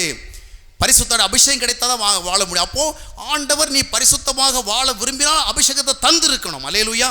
5 வருஷம் 10 வருஷம் 15 வருஷம் காத்திருந்தான் பரிசுத்தாவுடைய அபிஷேகத்தை ஆண்டவர் கொடுப்பாருன்னா 15 வருஷம் நான் பரிசுத்தமாக வாழ்றதுக்கு ஆண்டவர் விரும்பலன்னு அர்த்தம். பரிசுத்தமாக வாழ்றதுக்கு ஆண்டவர் எனக்கு வாய்ப்பு தரல அர்த்தம் இல்லை. வேத வார்த்தைகளின் அடிப்படை உண்மைகளை உணர்ந்து கொள்ளுங்கள். கர்த்தராகிய இயேசு கிறிஸ்துவினுடைய வாயிலாகத்தான் பரிசுத்த ஆவி, பரிசுத்த ஆவியுடைய நிறைவு, பரிசுத்த ஆவியுடைய வல்லமை, பரிசுத்த ஆவியுடைய அபிஷேகம் எல்லாம் வருகிறது. இயேசுநாதரை பெறுகிறது வேற, பரிசுத்த ஆவியுடைய அபிஷேகத்தை பெறுகிறது வேற இல்லை. இயேசுநாதரை பெறுகிறதுடைய வாயிலாகத்தான் பரிசுத்த ஆவியுடைய அபிஷேகம் வருகிறது. அல்லேலூயா. இதுதான் வேத வார்த்தை. நீங்கள் நம்புகிறீர்களோ நம்பவில்லை, அது வேறு விஷயம். நீண்ட நெடுங்காலமாக கடந்த 100 ஆண்டுகளாக கிறிஸ்தவ நம்பிக்கையுடைய மக்கள் எல்லாம் பரிசுத்த ஆவி தொடர்பான தவறான காரியங்களைத்தான் கேட்டுக்கொண்டிருக்கிறார்கள். எனவே அவருடைய இருதயத்தோடு பிரிக்க முடியாதபடிக்கு தவறான உபதேசங்கள் பின்னி பிணைந்திருக்கின்றது. பரிசுத்த ஆவியானவரை குறித்த ஒரு தவறான உபதேசம் தான் இன்றைக்கு கள்ள தீர்க்கதரிசிகளையும் கள்ள ஊழியர்களையும் கள்ளப்போதலையும் மிகுதியாக எழுப்பியிருக்கிறது. ஏனென்றால் ஒரு விதமான வல்லமை காண்பித்து விட்டாலே போதும், அவன் நான் கர்த்தருடைய தீர்க்கதரிசி என்று மக்கள் நம்புகிறார்கள். அப்படித்தானே? அந்த வல்லமையை காண்பிப்பதற்கு அவன் ஒரு விதமான சேட்டைகளை செய்தாலே போதும். மேடைகளை வந்து ஜனங்களை கீழே தள்ளிவிட்டு மக்களை உருளவிட்டு புரளவிட்டு இப்படி சில காரியங்களை செய்து விட்டாலே போதும், அவனை நாம் தீர்க்கதரிசியில் ஒத்துக்கொள்கிறோம். ஆனால் வேதம் அப்படி சொல்லுகிறதா? நமக்கு வேத தெளிவில்லை, வேத வசனங்கள் நமக்கு தெரியாது. அதனால் அவர்கள் சொல்வதை நாம் கேட்கிறோம். எனவே பரிசுத்த ஆவியானவர் சம்பந்தமான தெளிவோடுங்கள். இல்லை என்றால் தவறான ஆவிகளை பெற்றுக்கொள்வீர்கள், அசுத்த ஆவிகளை பெற்றுக்கொள்வீர்கள், ஆகாத ஆவிகளை பெற்றுக்கொண்டு அலக்களிக்கப்படுவீர்கள். தெளிவான தேவனுடைய வார்த்தைகள் அடிப்படையில் ஆண்டவரே அந்த தூய ஆவியானவரை தூய்மையான முறையில் வேத வழியில் நான் பெற்றுக்கொள்ள உதவி செய்யும் என்று ஆண்டவரிடத்தில் கேளுங்கள். அல்லேலூயா. அவர் மூலமாக நமக்கு கிடைக்கிறதான் உண்மையான ஆவி. யாரோ ஒருவர் மூலமாக அமெரிக்காவிலிருந்து வந்தாலும் சரி, ஆஸ்திரேலியாவிலிருந்து வந்தாலும் சரி, பெங்களூர்லேருந்து வந்தாலும் சரி, சென்னையிலிருந்து வந்தாலும் சரி, அவருக்கு அபிஷேக கான்ட்ராக்டை ஆண்டவர் கொடுக்கவே இல்லை. நீ போய் எல்லாருக்கும் அபிஷேகம் கொடுன்னு ஆண்டவர் அவரை அனுப்பலை. அபிஷேகத்தை குறித்து போதிக்கத்தான் அனுப்பியிருக்கு. ஆவியானவரை குறித்து சொல்லத்தான் அனுப்பியிருக்கு. ரட்சிப்பை குறித்து போதிக்கத்தான் அனுப்பி. எந்த ஊழியர்கிட்டையும் பக்கெட்டாக அபிஷேகத்தை கொடுத்து நீ போய் அங்கே ஊற்று அப்படின்னு சொல்லலை. பாடல்களை பாடி பரவசமான சூழலை உருவாக்கி பரிசுத்த ஆவியானவர் இறக்க முடியாது. நம்முடைய ஆண்டவர் மேளமடித்து வருகிற ஆண்டவர் அல்ல, கொட்டடித்து வருகிற ஆண்டவர் அல்ல. வசனங்களின்படி செயல்படுகிற இருதயத்தில் தான் ஆண்டவர் வருவார். அல்லேலூயா. தெளிவோடுங்கள். இந்த 2வது இருதயம் வசனத்தை கேட்குது, உணர்வடையுது, உற்சாகமடையுது, ஆனால் தொடர்ந்து செயல்பட முடியல. காரணம் என்ன? அடித்தளம் இன்னும் கல்லாக இருக்கிறது. என்ன ஆராதனை பண்ணி என்ன பிரயோஜனம்? இவ்வளோ அபிஷேகத்தில் நிரம்பி என்ன பிரயோஜனம்? அந்நிய பாஷையில் பேசி என்ன பிரயோஜனம்? அடுத்து வருகிற வாழ்க்கை சூழலிலே உன்னால் உண்மையாக இருக்க முடியவில்லையே, ஒழுக்கமாக இருக்க முடியவில்லையே, நேர்மையாக இருக்க முடியவில்லையே, நீதியாக பேச முடியவில்லையே, அன்பாக நடந்து கொள்ள முடியவில்லையே, சகித்து போக முடியவில்லையே, பணாசை எதிர்க்க முடியவில்லையே, உலகாசை எதிர்க்க முடியவில்லையே, ஆடம்பரத்தை எதிர்க்க முடியவில்லையே, உலகத்தோடு ஒத்து போகாமல் உன்னை நீ வேறுபடுத்த முடியவில்லையே, நீ என்ன அபிஷேகத்தை பற்றி என்ன பிரயோஜனம்? நீ எத்தனை முறை எத்தனை நாள் அந்நிய பாஷை பேசி என்ன பிரயோஜனம்? நீ ஆவியில் நிரம்பி என்ன பிரயோஜனம்? நீ விழுந்து எழுந்து உருண்டு புரண்டு ஏதோ ஒரு உணர்ச்சியை பெற்று என்ன பிரயோஜனம்? உன்னால் கிறிஸ்துவுக்கு ஏற்ற வாழ்க்கையை வாழ முடியவில்லையே, ஒரு பரிசுத்த சாட்சியை உருவாக்க முடியவில்லை. What's the use of your anointment? It's not the anointment comes from God, it's a false anointment. அதை வேண்டாம்னு சொல்லணும். ஆண்டவரே என்னை பரிசுத்தமாக வாழ வைக்காத அபிஷேகத்தை என்னை விட்டு எடுத்து விடும். உண்மையாக வாழ முடியாத அபிஷேகத்தை என்னை விட்டு எடுத்து விடும். இந்த அபிஷேகம் எனக்கு வேண்டாம் அப்படி சொல்லணும். வார்த்தையின்படி ஆண்டோடைய ஆசீர்வாதங்களை தேடும். 2வது நிலம் அடித்தளத்தில் இன்னும் அப்படியே அந்த கடினத்தை வைத்துக் கொண்டிருக்கிறது. அடுத்ததாக இன்னொரு நிலம் வருகிறது, அதை பார்த்து நாம் சீக்கிரமாக முடித்து விடுவோம். 3வது வகை நிலத்தை குறித்து பார்ப்போம். இந்த நிலத்தை குறித்து பார்க்கும் பொழுது லூக்கா 8ஆம் அத்தியாயத்தினுடைய 7ஆம் வசனத்திலே நாம் என்ன வாசிக்கிறோம் என்றால், விதை விழுகிறது, முளைக்கிறது, வளர்கிறது, அது இன்னும் கொஞ்சம் வளர்ந்துட்டே இருக்கு. ஆனால் அதே நிலத்தில் இன்னும் நிறைய செடி வளருது. 2 செடியும் வளருது. நல்லதும் வளருது, தீயதும் வளருது. வளர்ந்து வருகிற பொழுது என்ன நடக்குது? நல்லதும் வளருது, தீயதும் வளருது. கொஞ்ச நாளைக்கு பிறகு சக்தி எதுக்கு அதிகமாக இருக்குது? அந்த தீயதுக்கு தான் அதிகமாக இருக்குது. அப்படி தானே? அந்த தீயதற்கு அதிகமாக இருக்கிறதுனால அது நல்லதை அமுக்கி போடுது. ஒரு குடும்பத்தில் மனைவி சர்ச்சுக்கு போகிறாங்க, கணவன் போக மாட்டேங்கிறார். அப்புறம் பார்த்தா அந்த குடும்பத்தில் யாருடைய வல்லமை அதிகமாக செயல்படுது? சர்ச்சுக்கு போகிற மனைவியினுடைய வல்லமை அல்ல, சர்ச்சுக்கு போகாத கணவனுடைய வல்லமை. புரிகிறதா? இந்த அம்மா எவ்வளவோ உபவாச கூட்டங்களுக்கு போனாங்க, இரவு கூட்டங்களுக்கு போனாங்க, எத்தனையோ அபிஷேக கூட்டங்களுக்கு எல்லாம் போனாங்க. ஆனால் இவங்களுடைய வல்லமை குடும்பத்தில் செயல்படலை. சர்ச்சுக்கு போகாமல் இருக்கிறார் பாருங்க, அவருடைய வல்லமை தான் செயல்படுது. காரணம் என்னவென்றால், சர்ச்சுக்கு போகிறவங்க முழுமையாக தேவனுக்கு தன்னை அர்ப்பணித்தால் தான் கர்த்தர் அவர்களுக்கு உதவி செய்வார், கர்த்தருடைய வல்லமை செயல்படும். ஆனால் பிசாசனும் அப்படி கிடையாது. கொஞ்சம் இடம் கொடுத்தாலே போதும், முழுமையாக ஆதிக்கம் பண்ணிடுவான். அப்படி தானே? நல்லவங்க ஒரு வீட்டுக்குள்ளே வரணும்னு சொன்னால் அவங்கள வாங்க வாங்கன்னு நம்ம வரவழைத்து அன்புடன் ஏற்றுக்கொண்டால் உள்ளே வருவாங்க. ஆனால் திருடன் அப்படியா? வீட்டுக்கு வரவில்ல, நான் திருடுறதுக்கு போனேன், என்ன சார் நான் திருடாமலே வந்துட்டேன், அது வீடு பூடிக்கிட்டது, அவங்க என்ன வாவான்னு சொல்லலை. நான் போன ஒரு வார்த்தை கூட வாங்கன்னு சொல்ல, நான் எப்படி திருடுறேன் அந்த வீட்டில் அப்படி சொல்லுவானா? இல்லை. திருடன் வரவேற்பையும் விரும்ப மாட்டான், வாழ்த்தையும் எதிர்பார்க்க மாட்டான், வீடு திறந்து கிடக்குதான்னு பார்க்க மாட்டான். அவனுக்கு எங்கேயாவது ஒரு வழி இருக்குதா அந்த வழியில் பூந்துருவான். இன்றைக்கி நிறைய பேர் திருச்சபைக்கு போகிறாங்க, ஜபக்கூட்டத்துக்கு போகிறாங்க, ஆனால் பூரணமான ஒப்பு கொடுத்தல் இல்லாத காரணத்தினாலே இவர்கள் மூலமாக தேவனுடைய ஆவி வல்லமையாக செயல்பட முடியலை. ஆனால் கோயிலுக்கு போகாமல் ஒருத்தர் உள்ளே இருக்கிறாரு, அவர் பிசாசை கூப்பிட தேவையே கிடையாது, ஆட்டோமேட்டிக்காக வந்துடும். ஏன்? திருடன் இடம் கூடன்னு கேட்க மாட்டான், கொஞ்சம் இடம் வந்தால் உள்ள வந்து. அதனால தான் கோயிலுக்கு போகிறவங்கள விட கோயிலுக்கு போகாதவங்களுடைய வல்லம் அதிகமாக இருக்குது. அதனால் என்ன நம்ம கற்றுக்கொள்ள வேண்டும் என்றால், ஆண்டவரை ஏற்றுக்கொண்டால் முழுமையாக ஏற்றுக்கொள்ளணும். ஆண்டவர் நம்முடைய வாழ்க்கையில் முழுமையாக செயல்படுவதற்கு நாம் நம்மை அர்ப்பணித்தால் குடும்ப சூழல் மாறும். நாம் ஆண்டவரை முழுமையாக ஏற்றுக்கொண்டு அந்த ஆண்டவருக்கு ஏற்ற வாழ்க்கையை வாழ்ந்து காட்டி அந்த கிறிஸ்துவினுடைய மகிமையை வெளிப்படுத்தினா பிசாசு வெட்கப்பட்டு போக வேண்டிய சூழ்நிலை ஏற்படும். நாம் எவ்வளோ பாடல்கள் பாடி எவ்வளோ ஜெபம் பண்ணி கூட்டங்களில் கலந்து கொண்டு ஒரு ஆவிக்குரிய அனுபவம் இல்லாமல் இருந்தோம் என்று சொன்னால் பிசாசு ஜெயம் பெற்று விடுவான். இந்த நிலத்தில் என்ன பிரச்சனைன்னு சொன்னால், இது நல்ல செடியும் வளருது, கெட்ட செடியும் வளருது, பணாசியும் வளருது, பொருளாசியும் வளருது, மற்ற நிறைய ஸ்பிரிச்சுவல் நல்ல குவாலிட்டிஸும் வளருது. ஆனால் இறுதியில் என்ன நடக்குது? தவறானவைகள், பணாசை, பொருளாசை இந்த ஆவிக்குரிய பண்புகளை எல்லாம் அமுக்கி விடுகிறது, கனி கொடுக்க விடாமல் செய்து விடுகிறது. அதனால தான் பணாசைக்கு விலகி ஓடுங்கள் அப்படின்னு பைபிள் எச்சரிக்கை கொடுக்கிறது. 2 தீமோத்தேயு 4:10 வாசிக்கும் பொழுது, தேமா இப்பிரபஞ்சத்தின் மேல் ஆசை வைத்து என்னை விட்டு பிரிந்து போய்விட்டான். அவன் நல்லவன் தான், நல்ல ஊழியக்காரன் தான், ஆனால் அவனுக்குள்ளே இருந்த பண ஆசை, பொருளாசை, உலகத்தில் ஆடம்பரம் வாழ வேண்டும் என்ற ஆசை அவனை ஒரு நல்ல தேவ ஊழியக்காரனை விட்டு பிரித்து விட்டது, அவனை தேவ சமூகத்தை விட்டு பிரித்து விட்டது. அவன் எப்படியாயிலும் பணம் சம்பாதிப்பது தான் முக்கியம் என்று எண்ணி அவன் தெசலோனிக்காவுக்கு போய்விட்டான்.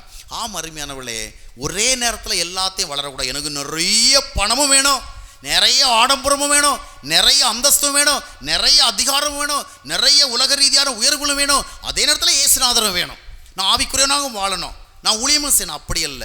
ஏதாவது ஒன்றுக்கு நீங்கள் உண்மையான முக்கியத்துவம் கொடுக்க வேண்டும். பணம் வேண்டாம் என்று சொல்லவில்லை, ஆனால் எதற்கு நீங்கள் முக்கியத்துவம் கொடுக்கிறீர்கள்? ஆவிக்குரிய காரியங்களுக்கு முக்கியத்துவம் கொடுக்கிற வழியில் பணம் தடையாக இருந்தால் அது பணத்தை மேற்கொள்ள வேண்டும். அப்படித்தானே? நான் பெரிய பணக்காராகணும், நான் பெரிய லெவலில் வரணும், இந்த மாதிரி ஆசைகளை வைத்து கொண்டிருந்தால் நாம் ஜெயிக்க முடியாது. பிள்ளையாமுடைய வாழ்க்கையில் அப்படி தான் நடந்தது. அவனுக்கு நல்ல சிந்தனை இருந்தது, நல்ல எண்ணம் இருந்தது, ஆண்டவர் சொல்கிறபடியே செயல்பட ஆசை இருந்தது, ஆனால் முடியல. காரணம் என்னவென்றால், ஒரு பக்கம் அந்த ராஜாவிடத்தில் இருக்கிற பணம் எனக்கு வந்தா, அந்த வெள்ளி வந்தா, தங்கம் வந்தா நல்லா இருக்குமே அப்படின்னு ஆசைப்பட்டு ஆண்டவருடைய விருப்பத்தை எப்படியாகிலும் வளைக்க வழி இருக்குதா? அவர் வேண்டான்னு சொல்லிட்டார், இருந்தாலும் அவரை அது வேணும் அப்படி சொல்கிறதுக்கு நம்ம ஏதாவது வழி இருக்கான்னு யோசித்து திரும்ப திரும்ப பலியிட்டான். காரணம் என்ன? பணாசை. பணாசையும் பொருளாசைங்கிறத செடி ஒரு பக்கம் வளர்ந்துட்டே இருந்தது, நல்ல எண்ணமும் வளர்ந்து கொண்டு இருந்தது. ஆனால் இறுதியில் பணாசைங்கிற அந்த செடி நல்ல எண்ணத்தை உடைத்து விட்டது. பண ஆசை எல்லா தீமைக்கும் வேறாக இருக்கிறது. இதை குறித்து எச்சரிக்கையாக இருக்கவில்லை என்றால் நம்மை நாமே உருவ குத்தி விடுவோம். கர்த்தருக்காக வாழ்கிறவர்கள் பணம், பொருள், ஆஸ்தி, அந்தஸ்து விஷயத்தில் சன்னியாசியாகி போகணும்னு சொல்லலை, ஆனால் ரொம்ப எச்சரிக்கையாக இருக்க வேண்டும். அப்படித்தானே? இந்த ஆசைகளெல்லாம் அப்படியே வைத்துக்கொண்டு உலகத்தில் இன்னைக்கு நிறைய பேரை பார்த்தா, ஆபிரகாமை தேவன் செல்வ சீமானாக வைத்திருந்தாரே, அதுபோல என்னை வைக்க வேண்டும் அப்படி தான் ஆசைப்படுவாங்க. ஆபிரகாமை போல வரணும்னு ஆசைப்படுறாங்க. ஆனால் 1 கொரிந்தியர் 4:11 அப்போஸ்தலன் பவுல் என்ன சொல்லுகிறார்? இந்நேரம் வரைக்கும் தங்க இடமில்லை, நிர்வாணிகளாக இருக்கிறோம், உணவில்லை, தங்க குட்டுண்டவர்களாக இருக்கிறோம், எல்லோராலும் அற்பமாக எண்ணப்படுகிறோம், எவ்வளோ ஒரு தாழ்வான வாழ்க்கை சூழ்நிலை சொல்லுகிறார். அந்த தெய்வ மனிதனுடைய வாழ்க்கை யாரும் சிந்திக்கிறதே இல்லை. ஆபிரகாமை போல வெள்ளியும் பொண்ணும் உள்ள சீமானாக நாம் மாற வேண்டும் என்பது நம்முடைய ஆசையாக இருக்குது. ஆண்டவருக்காக வாழ வருகிற பொழுது இந்த உலக ரீதியான பணம், பொருள் தொடர்பான ஆசைகளில் நம்ம போதுமான கட்டுப்பாடு விதிக்கணும். நான் எல்லாரை போல ஆடம்பரமாக வாழ்ந்து கொண்டு, எல்லாரை போல நன்றாக உடுத்துக்கொண்டு, எல்லாரை போல நிறைய நகைகளை செய்து கழுத்தில் காதில் மாட்டிக்கொண்டு நான் ஸ்பிரிச்சுவலாகவும் இருப்பேன். இல்லை, ஏதாவது ஒன்றுக்கு முக்கியத்துவம் கொடுக்கணும். நகைகளை வேண்டாம் என்றல்ல, பிறர் நகைக்கத்தக்க அளவுக்கு நகை போடக்கூடாது. அழகுக்குத்தான் நகையை ஒழிய ஆடம்பரத்தை வெளிப்படுத்துவதற்காக அல்ல, பெருமையை வெளிப்படுத்துவதற்காக அல்ல, என்னால் இவ்வளோ முடிவுன்னு காட்டுறதுக்கு இல்லை. எனவே இந்த நிலத்தில் விதைகள் விழுந்தது, அது வளர்ந்து கொண்டிருந்த பொழுது ஆகாத செடிகளும் வளர்ந்தபடினாலே நசிக்கப்பட்டது. ஆக அந்த 3 நிலங்களும் ஒரு சில விஷயங்களில் வித்தியாசமாக இருந்தாலும் இறுதியில் பார்த்தா நோ யூஸ். அந்த 4வது நிலம் எப்படிப்பட்டதுனால் உண்மையானது, நன்மையானது, உண்மையான இருதயம்னா அது ஒரு நல்ல கனி கொடுக்கத்தக்கதாக பக்குவப்படுத்தப்பட்ட இருதயம். அப்படிப்பட்ட ஒரு இருதயத்தை நாம் முதலாவது கேட்கணும். ஆண்டவரே, நான் கேட்குற வார்த்தைகளை கேட்டு அதன்படி வாழத்தக்கதாக என்னுடைய இருதயத்தை ஆயத்தப்படுத்தும், என்னுடைய இருதயத்திற்கு வேலி போடும், என்னுடைய இருதயத்தினுடைய அடித்தளத்தில் இருக்கிற அந்த சுயம் என்கிற அந்த பாறை நீர் உடைத்து விடும். உடைய ஆவியினால் அதை உடைத்து எனக்குள்ளே நல்ல தேவ வார்த்தைகள் கனி கொடுக்கும்படியாக முளைத்து வளர உதவி செய்யும் என் ஆண்டவருக்கு அர்ப்பணிக்கணும். 3 நாட்களாக ஆண்டவருடைய வார்த்தைகளை கேட்டுக்கொண்டிருக்கிறோம். இன்றைக்கு இந்த வார்த்தைகள் தொடர்பான காரியத்தில் எந்த விதமான விளைவுகளை கொடுக்கத்தக்க ஆயத்தத்தை நாம் இருக்கிறோம். இப்போ ஆண்டவரத்தில் நம்ம ஜெபம் பண்ணுவோமா? ஆண்டவரே, என்னுடைய இருதயம் வேலி இல்லாத ஒரு வழியுள்ள ஒரு இருதயமாக இருக்கக்கூடாது. என்னுடைய இருதயம் கொஞ்சம் மட்டும் செடியை வளர விட்டு அதற்கு பிறகு வளர விடாமல் தடுக்கின்ற ஒரு கற்பாறையான இருதயமாக இருக்கக்கூடாது.